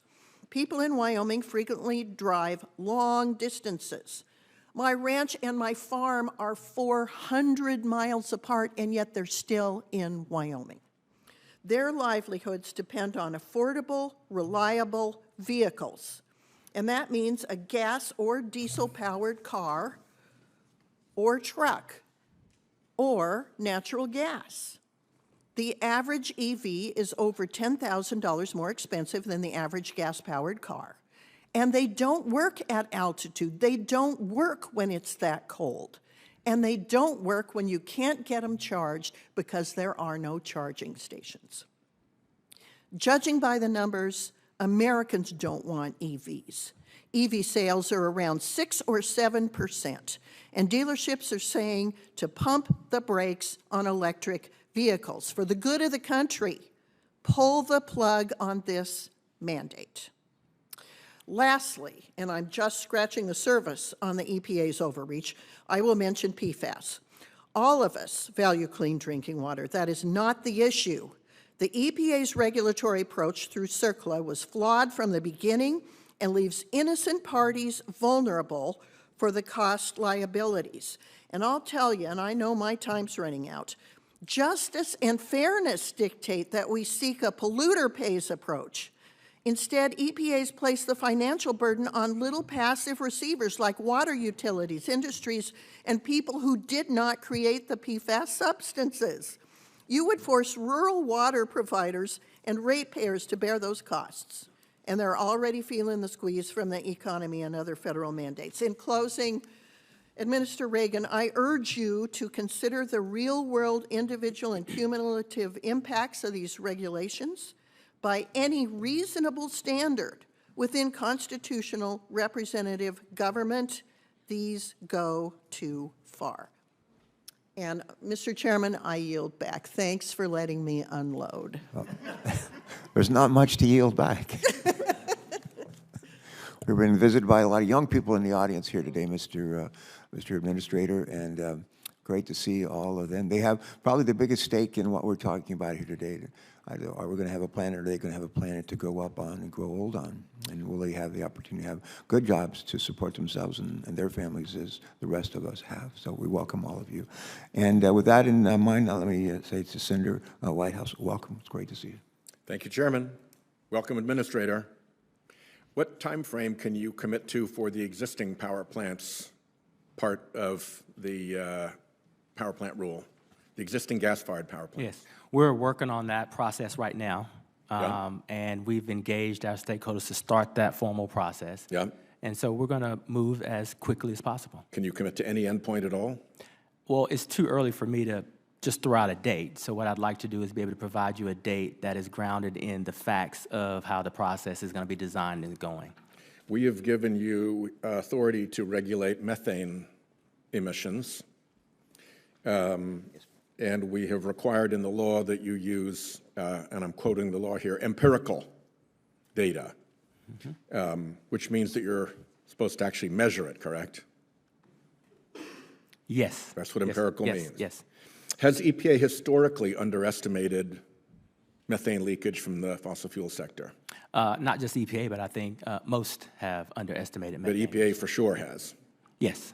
And EPA did so because it relied on industry reporting in order to come to its numbers, correct? I wouldn't say solely on industry reporting, but I think that industry reporting informed our measurements, yes. Yeah, and the result was underreporting. Now, in 2018, which is 5+ years ago, EDF first reported that EPA's methane numbers were too low. EDF reported likely methane leak numbers that were 60% higher than your GHG inventory numbers. 2 years later, Penn State reported further as the science developed and said that methane leaks were 2 times higher than EPA was relying on. Stanford last year has put out its own research showing that methane leakage is likely 3 times higher than EPA has been relying on. One of the things that we asked you to do was to acquire satellite data, and we appropriated money to do that. What is the status of EPA's acquisition of satellite data? Do you presently have access to satellite data for methane leaks? I do know that we have started a process to acquire. We are leveraging the acquisition of satellite data from some of our sister agencies like NASA, and others. When do you think you're going to have actual access to satellite data? I'll have to get back to you on that specific timeline, but what I can say is, and you'll see this in the actions that we've taken as we use the resources that you've given us, and we've put out this call for competitions to look at the best technologies. You'll see that satellite data is specified as something that we want to consider in our acquisition along with our federal family to be sure that we're all working with the same numbers. At a minimum, satellite data puts up a pretty good flag for further inquiry about methane leaks that you can do through drones, aircraft, or on-ground measuring, correct? Correct.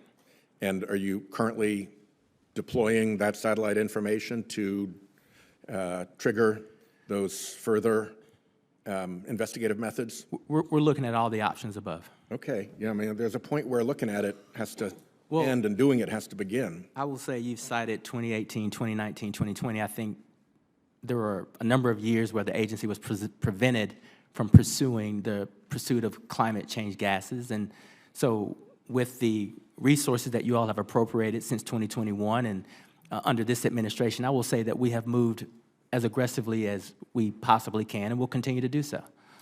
And on the enforcement side, some time ago, the administration announced that it was putting together a methane task force, which as a proposition makes a lot of sense, because if you have satellite data that points at methane leaks and allows for further investigative methods to be deployed, or if it's reliable enough, simply pursued on that basis, you might want to be talking to the Department of Justice about what their capabilities are with respect to enforcement. You might want to be talking to the Department of Interior about what they as landlords and permittors can do to push those leaks. What is your view right now of that methane task force, how often it meets, how often your team meet with Interior and DOJ people, whether there is an actual sort of war room type setup for the task force to be operating through in a cooperative way? I'll say that when the president stepped out in 2021 and cited methane and the methane pledge as priorities, all of the agencies have been working to focus on this. When we look at the methane regulation, the most aggressive methane regulation this agency has ever finalized, that set the new bar for some of the ways we could enforce these actions. There is a constant conversation and relationship, very close relationship with the Department of Justice on looking at how we enforce our regulations. But with Interior, as well as DOE and others, we've all received resources from the Inflation Reduction Act. And so as we look at how we develop those grants, use the information, use the data and the technology, we're trying to be sure that we're leveraging all of our resources together in this whole of government approach. It does take coordination, but I think the development of enforcement, regulations, and these grant programs is being done in concert with not just DOJ from an enforcement standpoint, but DOE and Interior and others as well. My time has expired. Thanks for those questions, Senator Warriors. We've been joined by Senator Padilla. Before I recognize you, Senator Padilla, let me ask unanimous consent to submit for the record materials, including a statement from our president on the strength of the United States economy. According to that data, over 15 million jobs have been created since he took office. That's more than the populations of Delaware, Kansas, Nebraska, New Mexico, New Hampshire, Oklahoma, and West Virginia combined. And with today's unemployment rate under 4%, the U.S. ties the record for the longest consecutive monthly streak set in the late 1960s. It has been under 4% now for more than 27 months in a row. Inflation has been under 4% for more than 2 years, and it has fallen by 10 percentage points since its height in 2021. Sometimes I have a friend, they ask him, compared to what? People, and he'll say, compared to what? So compared to what? Those are some pretty good numbers. I want to yield to Senator Padilla. Thank you for joining us, and you're recognized. Okay. Thank you, Mr. Chair. Administrator Regan, I want to start by thanking you and your staff at the EPA for your collaboration, not just with my office, but a lot of state and local leaders in California on the many pressing chemical cleanup, clean water, and clean air challenges that we face in California. You know from our discussions and my many letters to you and to the agency that have been consistently focused on how to reduce emissions, especially across the transportation and goods movement sectors, which is why I'm so grateful for EPA's recent rulemakings on light-duty and heavy-duty vehicles. I understand they've gotten the attention of some of my colleagues on the committee on the other side of the aisle. So I want to ask you, Mr. Administrator, can you take a moment to reaffirm, not just for me, but for my friends on the other side of the aisle, that the final emissions rules for both light and heavy-duty vehicles do not, in fact, ban conventional combustion engines? They absolutely don't. Thank you. Clear, concise. Yes. Can you now spend a minute or two and emphasize the benefits of these rules to communities across the country, not just those in California, but across the country, and the people who live in these goods movement corridors? Well, we know that there are over 72 million Americans that live along these corridors that are disproportionately impacted by these emissions, especially from our heavy-duty vehicles. On the HDV side, the final standards will provide over $13 billion in annual benefits to society. There are a lot of people that will be breathing cleaner air and living a healthier life because of these rules. Again, I think we've done it in a way where we've looked at the technology. It's not just us. I think, as I've said before, the automobile industry are running $7 million Super Bowl ads talking about the benefits of these technologies. So we've aligned our regulations with where technology and the market is going. And if we don't do it, we will be beholden to China. We need to have these rules in place, improve our health and our environment, and we need to manufacture these components domestically. Thank you. And just to underscore a statistic that can get lost on some, I believe you said about 72 million Americans. 72 million Americans live along these goods movement corridors. That's getting close to about 20% of the national population. It's significant. So an idea, a policy that can improve the lives, the health, the well-being of 1 in 5 Americans in one fell swoop is hugely consequential. Now, just in addition to all that work, I know, and I know you know, that we can't stop with cars and trucks given the significant pollution stemming from the rest of the freight system. California's ports, as busy as they are and as successful as they are, along with our freight system, move the goods that fuel not just the local and regional, but truly our national economy. Yet it's California communities that bear the burdens of the poor air quality and harmful climate impacts that come with goods movement. That's why I've consistently called on the EPA, as you know, to do more to reduce emissions from locomotives and ships and planes and off-road equipment as well. Now, the EPA and the administration do deserve a lot of credit for launching 2 efforts just this past month and a half to do just that. The administration launched a zero-emission freight corridor strategy to help guide the deployment of zero-emission infrastructure along freight highways, and you followed up last month by setting a national goal of a zero-emissions freight sector. Now, a national strategy encompassing the whole freight sector, including heavy-duty vehicles, ships, trains, and more, will help significantly reduce these harmful impacts on air quality, climate change, and public health, while improving American economic competitiveness and accelerating job creation. We've seen it happen in California. We want to really scale up. Mr. Administrator, can you describe what the next steps are that the EPA plans to take to implement both the freight corridor funding strategy and the national goal of achieving a zero-emission freight sector? Well, I'll say, this is a very important topic, and I've spent time in Georgia, New Jersey, California, just visiting with these ports.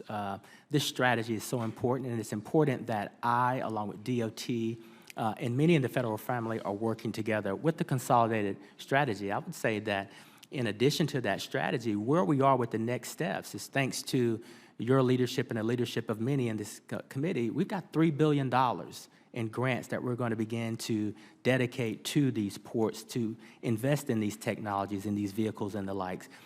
Our ports want to be globally competitive. They know the future is driven by technology. They have welcomed this strategy and these investments with open arms. And I think not only are we going to make this country or keep this country globally competitive, we're going to save a lot of lives and we're going to reduce a lot of hospital visits. Thank you very much. We've set ambitious goals. You've visited. We've invested. We're setting more ambitious goals. You're going to continue to visit and look forward to seeing you soon back in California.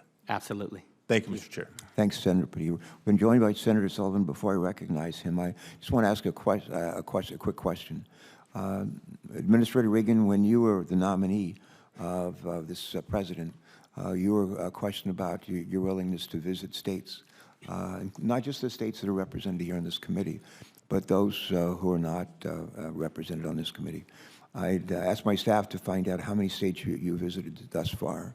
I'm told that you have made, as of this week, 116 visits to 38 states. And between you and the deputy administrator at EPA, you have visited a total of 45 states. And I think I speak for all of us. A special thanks, whether we agree with you on every single policy that we're discussing today. The fact that you've made the time to come to our states again and again is much appreciated and acknowledged. So thank you for that. And I want to yield now to Senator Sullivan. Welcome. Thank you, Mr. Chairman. Mr. Administrator, good to see you. Thank you, by the way, in terms of states you're visiting, for coming up to Alaska. I know you had a good visit last summer. We welcome you back. I'm going to just talk very briefly. Mr. Chairman, I do want to, we had a bit of a contentious exchange last week. I do want to keep working with your team, your staff, and the minority staff on this committee to work with my office on that issue we raised. Haven't gotten any data or anything from your team, but I'd like that. I think I'm out of courtesy. I think I deserve that. And my constituency, there's a lot of people who were watching what your staff was doing in my state when I was home over the weekend, and nobody was happy about it. So I'd like to, not going to continue that debate, but I do want your staff to come brief me personally on what they're up to. So, but Mr. Administrator, I also want to just touch on, one of the issues, you're not doing it so much, but in this committee, I need to do it. So many decisions that the Biden administration takes, particularly as it relates to Alaska and the so-called environment, are lawless. The president, 2 weeks ago, announced that he was going to shut down the Ambler Road, which had already been approved in an EIS, to the Ambler Mining District, one of the biggest critical mineral districts in the country. A federal law in 1980 actually mandates that road be permitted. I can read you the language. I'm just going to submit it. This is ANILCA Section 201B. I'd like to submit it for the record. Mandates it. The Biden administration violated that law.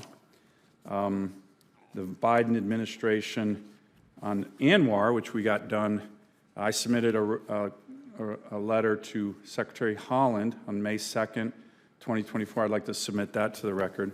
On ANWR, which we got into law, to have 2 lease sales required, mandated by the Congress in a law.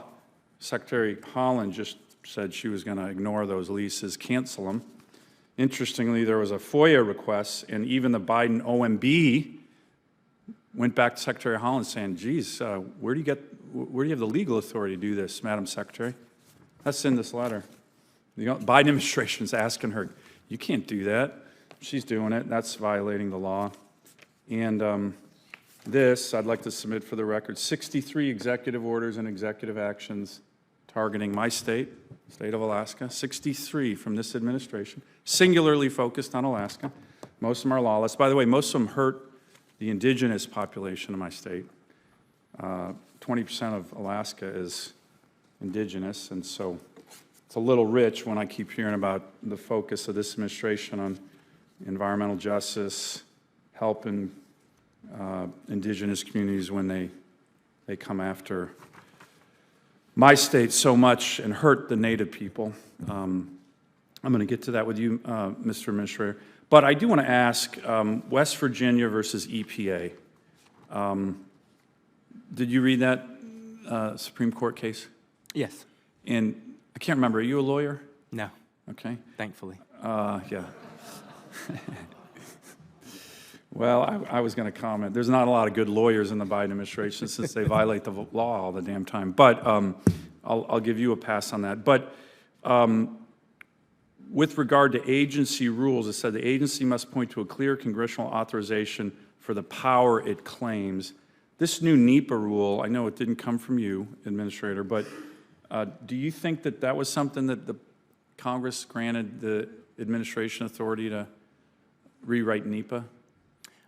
I can't say that I've dove into the NEPA rule. It's not Okay. in our agency, but I trust my colleagues have followed the law. Okay. And I do know that we have a part of the NEPA process, and we feel comfortable with our part. I think the of that lawyers and process. even the good lawyers and even the non-lawyers, even the bad lawyers, need to reread West Virginia versus EPA. It's a really important case.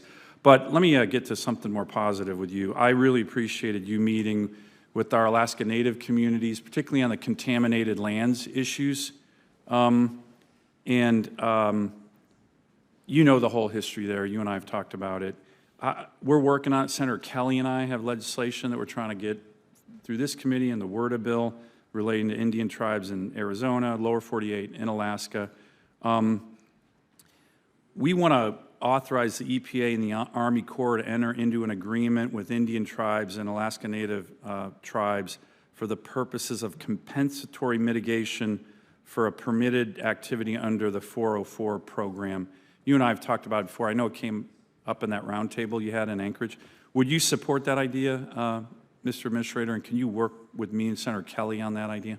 We'd be happy to provide technical assistance and work with Congress on those ideas, yes. How about, would the EPA support, again, it's kind of same category, a categorical exclusion for Alaska contaminated lands programs?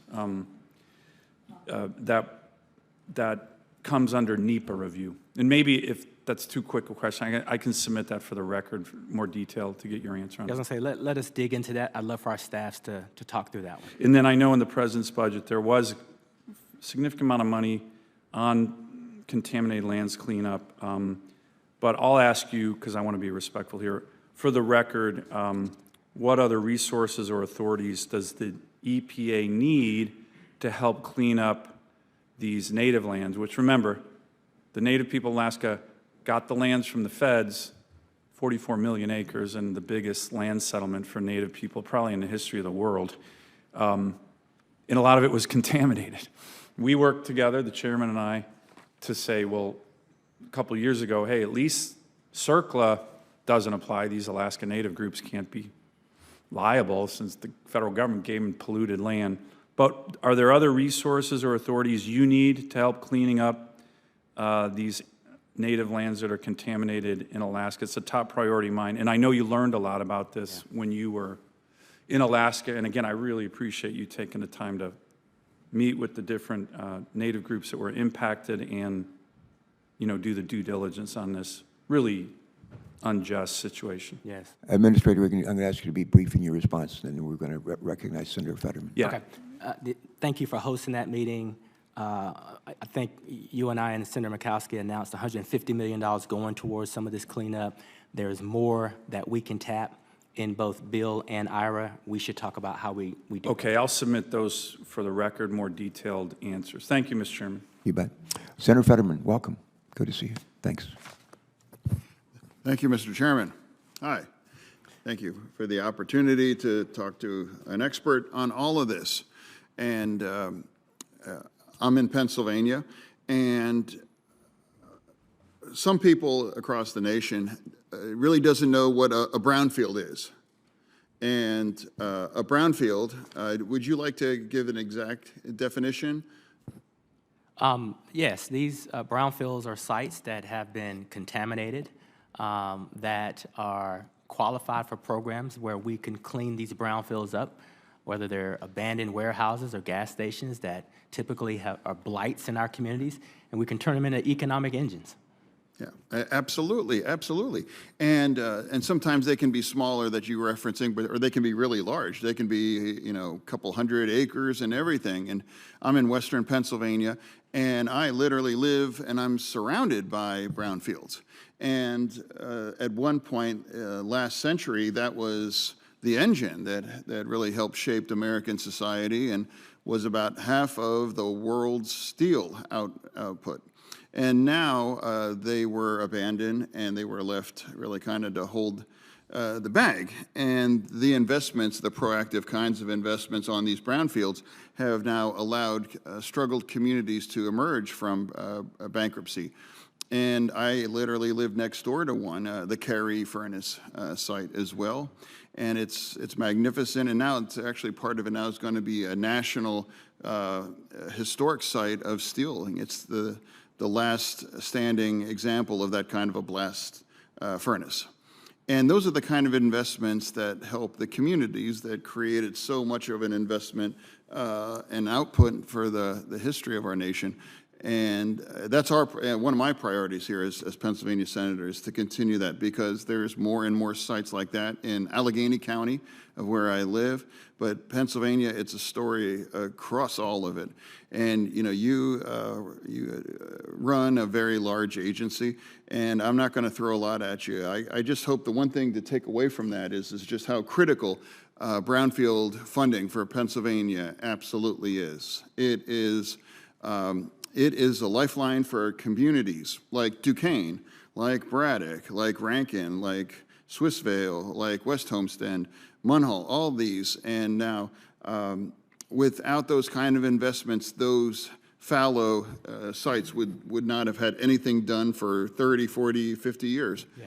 And it has really created an amazing impact on that. So if you have 5 minutes, that's an opportunity to talk to an expert like yourself. Is that really means everything. And it's almost kind of somewhat related to my colleague from Alaska, that it's land that has a lot of great valuable, but it needs a lot of remediation as well. And those invest in forgotten or communities that were left behind. And this really is very, very critical. And if there's anything I can do to be more of a more effective advocate for that, I really am here. I would lend any feedback on that. And I want to thank your agency's investments to do that. And it's not just Pennsylvania. There's a lot of other deindustrializing some states that we all need those kind of so I'd like to, if you have any observations, I see the time to yourself, and I thank your administration's work on all of it. No, I appreciate your laser focus on this, and we appreciate the resources that we receive from the bipartisan infrastructure law to supercharge this. I think we've awarded over $250 million towards our brownfields program. That's the largest in the EPA's history. And, just a great example is in Pittsburgh, we work with the state, vacant property, 2 gas stations that we converted into affordable senior living with cafes and the like. We see this as a huge opportunity not to leave any communities behind. So we'll continue to work with your staff to be sure that we're prioritizing these investments. But there's a win-win opportunity there, as you've articulated.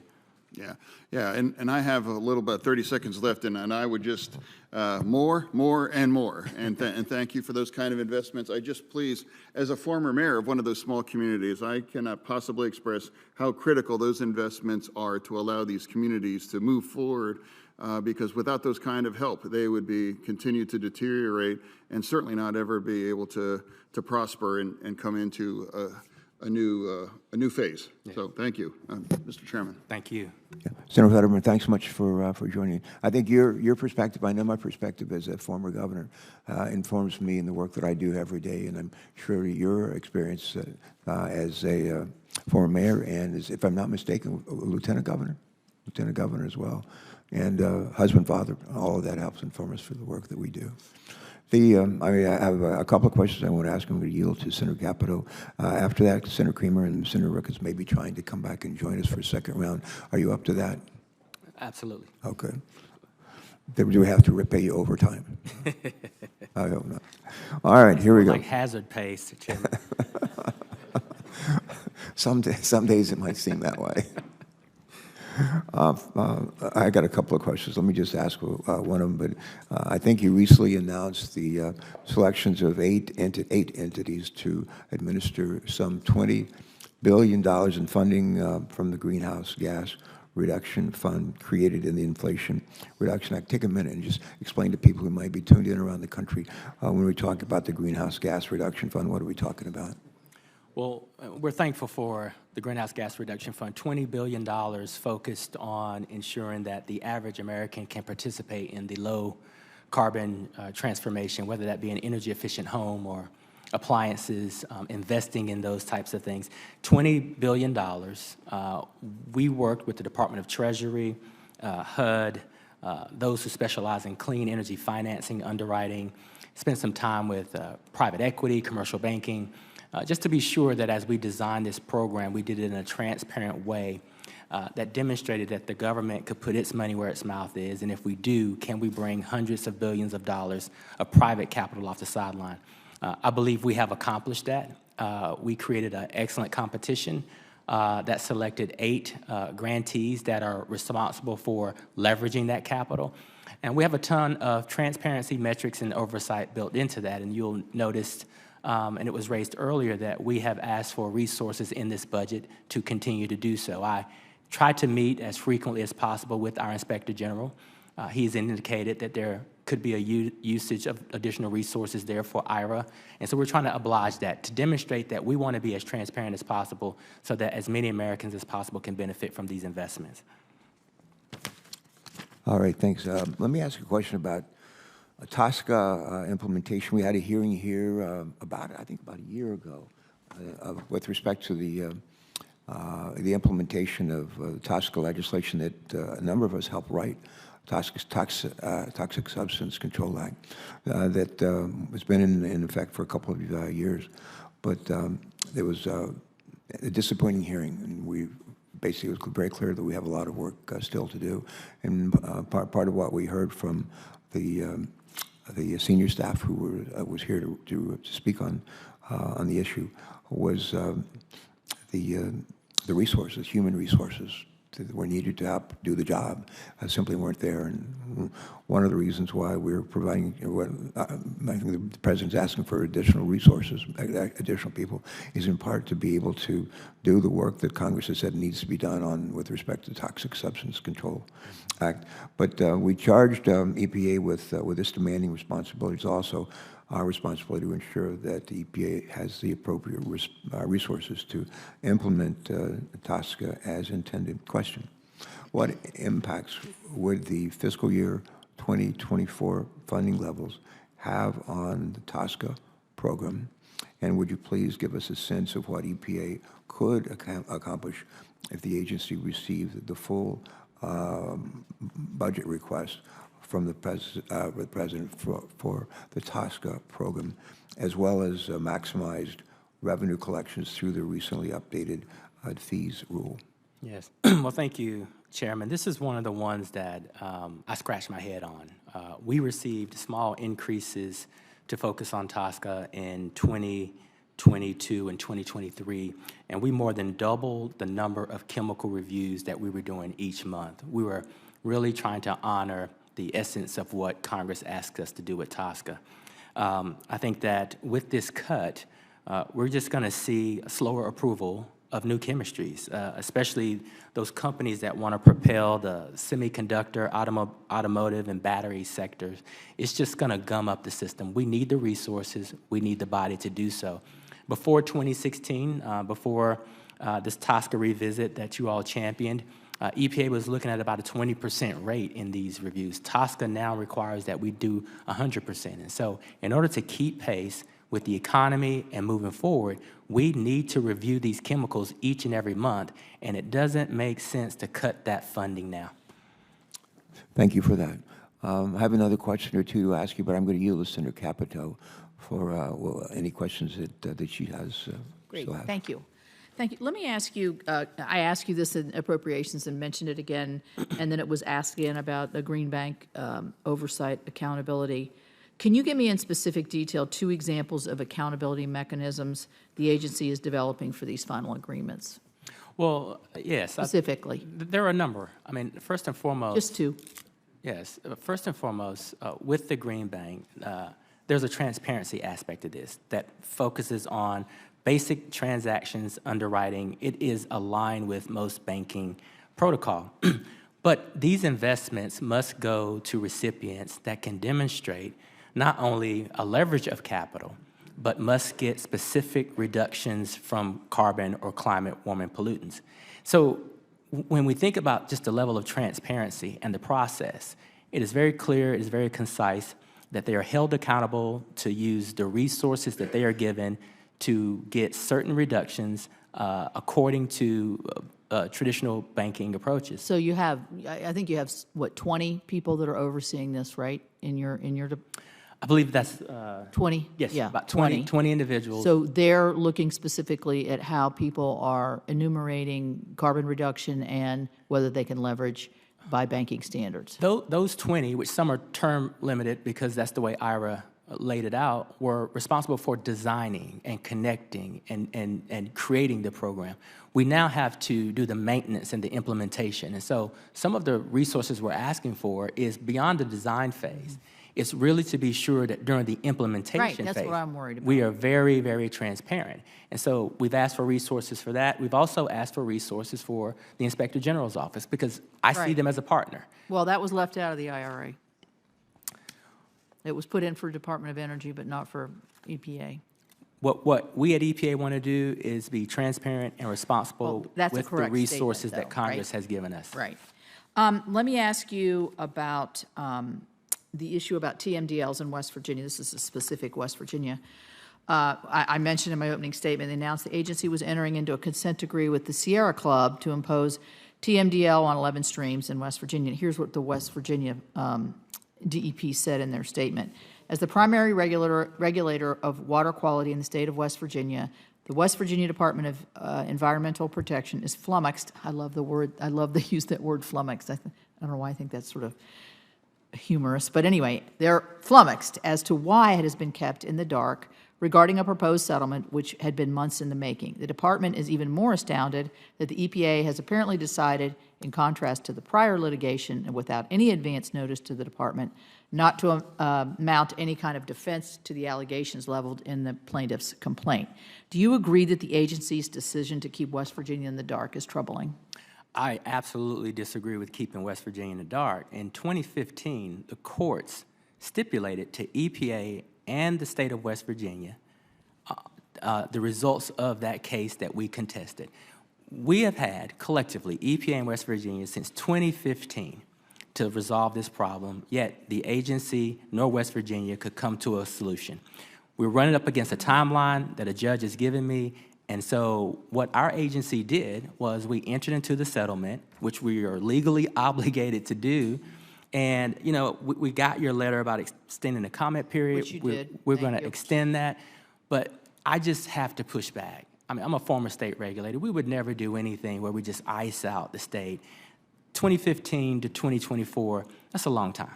So, well, they apparently disagree with that. Let me go to the state regulator thing, back to the good neighbor rule that we were talking about earlier, where the states, 23 states developed, and you know more about the technicalities of this, the state implementation plans. 2 were rejected outright, and then 21 were rejected by you, blanket rejected on the same day or exactly the same time when the federal implementation plan came forward. Did this kind of scenario ever happen to you as a state regulator when you were not regulating in this space, but somewhere else where you had a state implementation plan, it was rejected and a federal one came right in on top of it? Isn't the usual way to do it is to work with the state to say your state implementation plan's falling short here, there, let's make adjustments instead of just outright rejection? Well, did this ever happen to you when you were state? I've never... when you were a state regulator? I've never been surprised that a state implementation plan was either at a crossroads or not meeting the expectations of the federal government. But I've also... No, that's not what I'm asking. I'm asking, were you as a state regulator ever a party to having a blanket rejection like this? Yes, during the last administration, on a whole host of issues, I attempted to work with the Trump administration, and we worked through it. I mean, irrespective of the party who's in charge. This isn't the option. They're not getting the option to work through it. You're just coming in and telling them the federal plan. I mean, it's getting challenging. The federal plan is in place until a state plan is agreed upon. But you've rejected all the state plans. Well, but this is the thing. I don't get the sense. Even we had as state regulators here. I didn't get the sense that the state regulators didn't get the sense that there was any kind of discussion going on here. Even it was I, just as no. the state regulator, recognize my limitations in negotiating with the federal government. If they rejected it once, I didn't resubmit the same homework. Well, I mean, no, but you got a chance to resubmit to have something else before a federal plan would come in on top of you, correct? Well, it That's depends- the point I'm trying to make. It depends on the time frame that we're looking at. And I think when you look at the good neighbor rule, in order to fend off litigation from other states who have been asking for this relief for multiple years, we have to use the tools that we have. The state implementation plan has been available for those state secretaries for a number of years. They didn't get the job done. Now there's a federal plan in place until they can negotiate those state implementation plans. It's not a closed door.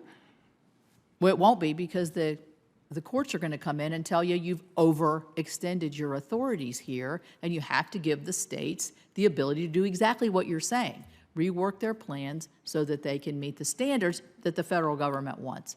So thank you very much. Sure. You may want to continue this conversation beyond the walls of this room. Absolutely. And I'm sure he would welcome that opportunity, Senator Capito. Okay, we've been rejoined by Senator Ricketts.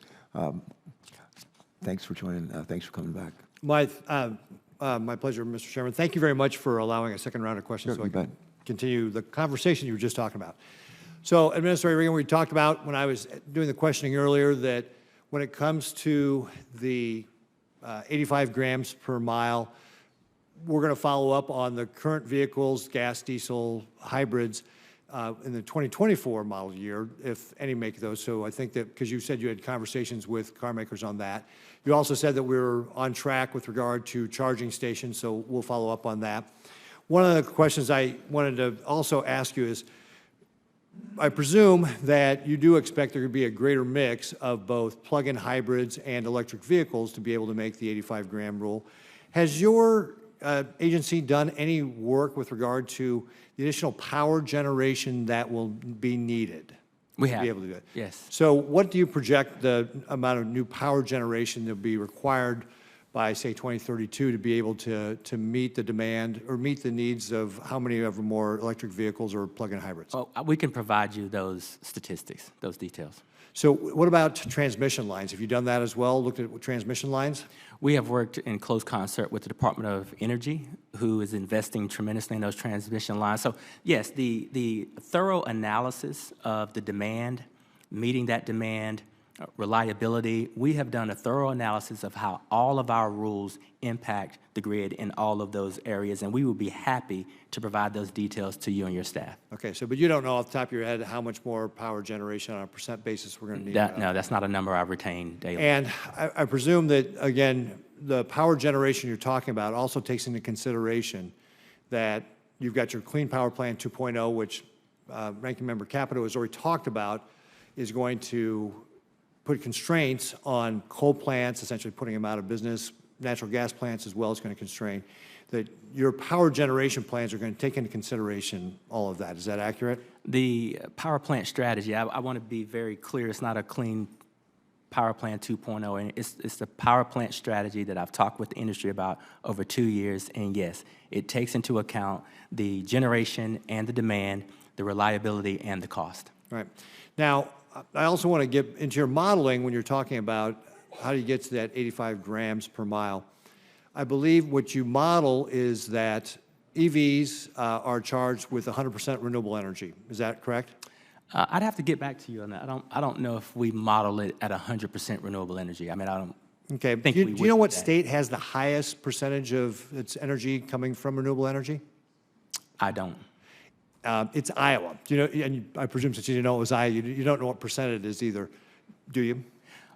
No, I don't think our rule is predicated on a state generating 100% renewable energy. Your question is sort of so out there, it's throwing me off. That's why I'm responding. So the point is, your model calls for all EVs being charged. My understanding is that it's from 100% renewable energy.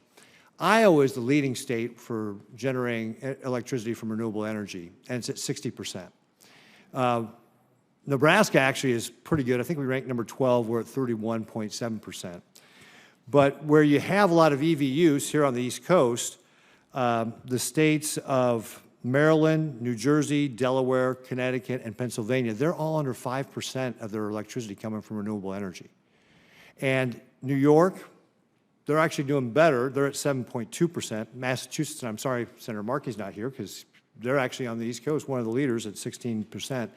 My point being is that your model's a lie if it's relying on, if you're telling the American public you're charging your EV and it's with renewable energy, That's just not true, because most states are not generating that much of their electricity from renewable energy. So if you're thinking you're saving carbon and you're giving car manufacturers credit for having an EV, assuming that it's powered by renewable energy, it's just not true. It's just not true. We've got to be able to tell the American people the truth about how these models work. Well, but I'm not accepting what you're promoting here. If you look at our power plant strategy, it's not 100% renewable energy, and we know that our power plant strategy is going to, electrify this country. And so that is the purpose of best management practices and technology. That's how it interacts.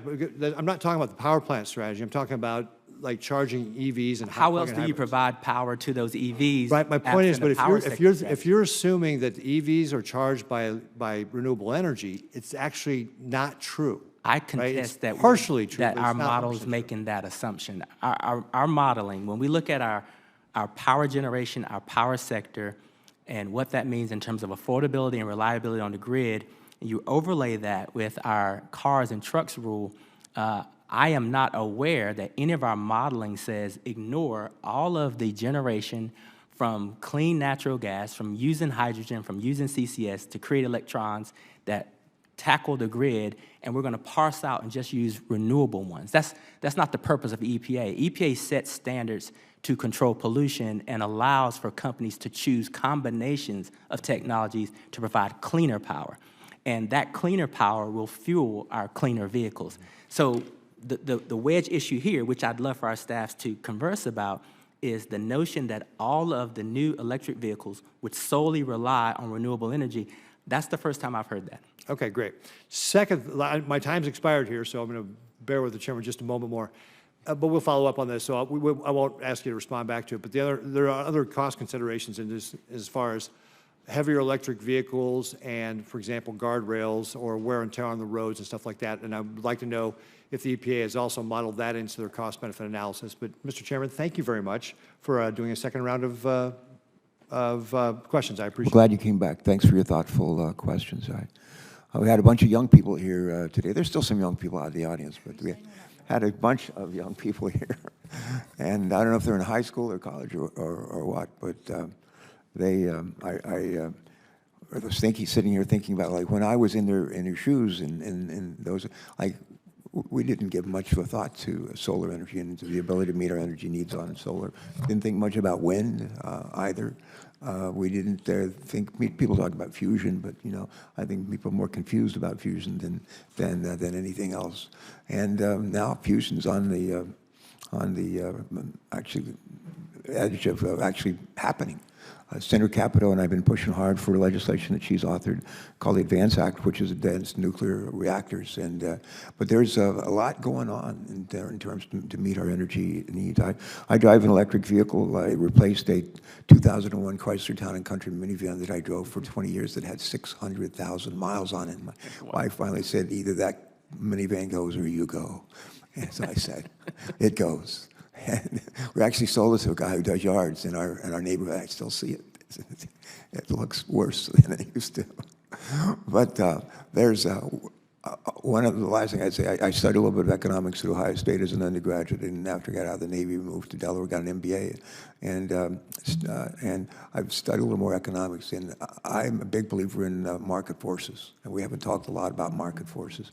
But one of the reasons why I like driving an electric vehicle, it is just a hoot. To drive it. It's just so much fun, and I know it does good things for the environment and so forth. But it's also a lot of fun to actually get out and drive. So we ought to keep in mind market forces and how do we harness market forces for the good. Okay, last question. Senator Capito and I worked a whole lot along with our teams and at least one of our colleagues from Arkansas through on recycling. And we have a couple of major recycling bills that we're trying to move through the Senate and the House and get signed into law, and I appreciate very much your leadership on that.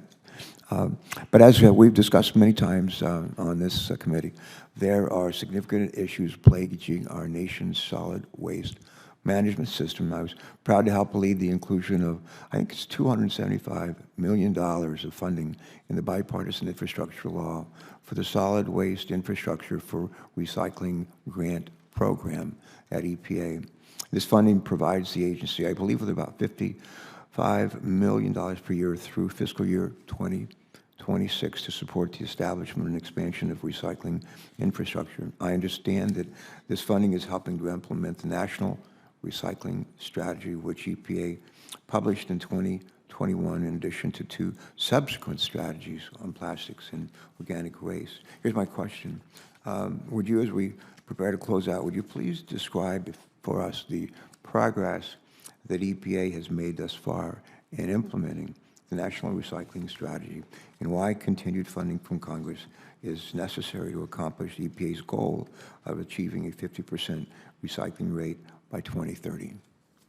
Well, thank you for this. This is, as I've traveled the states and the world, this topic is one of those topics that our youth and young people gravitate to so much, so quickly. And so we were excited to be able to work on a national recycling strategy. And the first part of the strategy was creating this solid waste infrastructure and recycling grants program, which we have.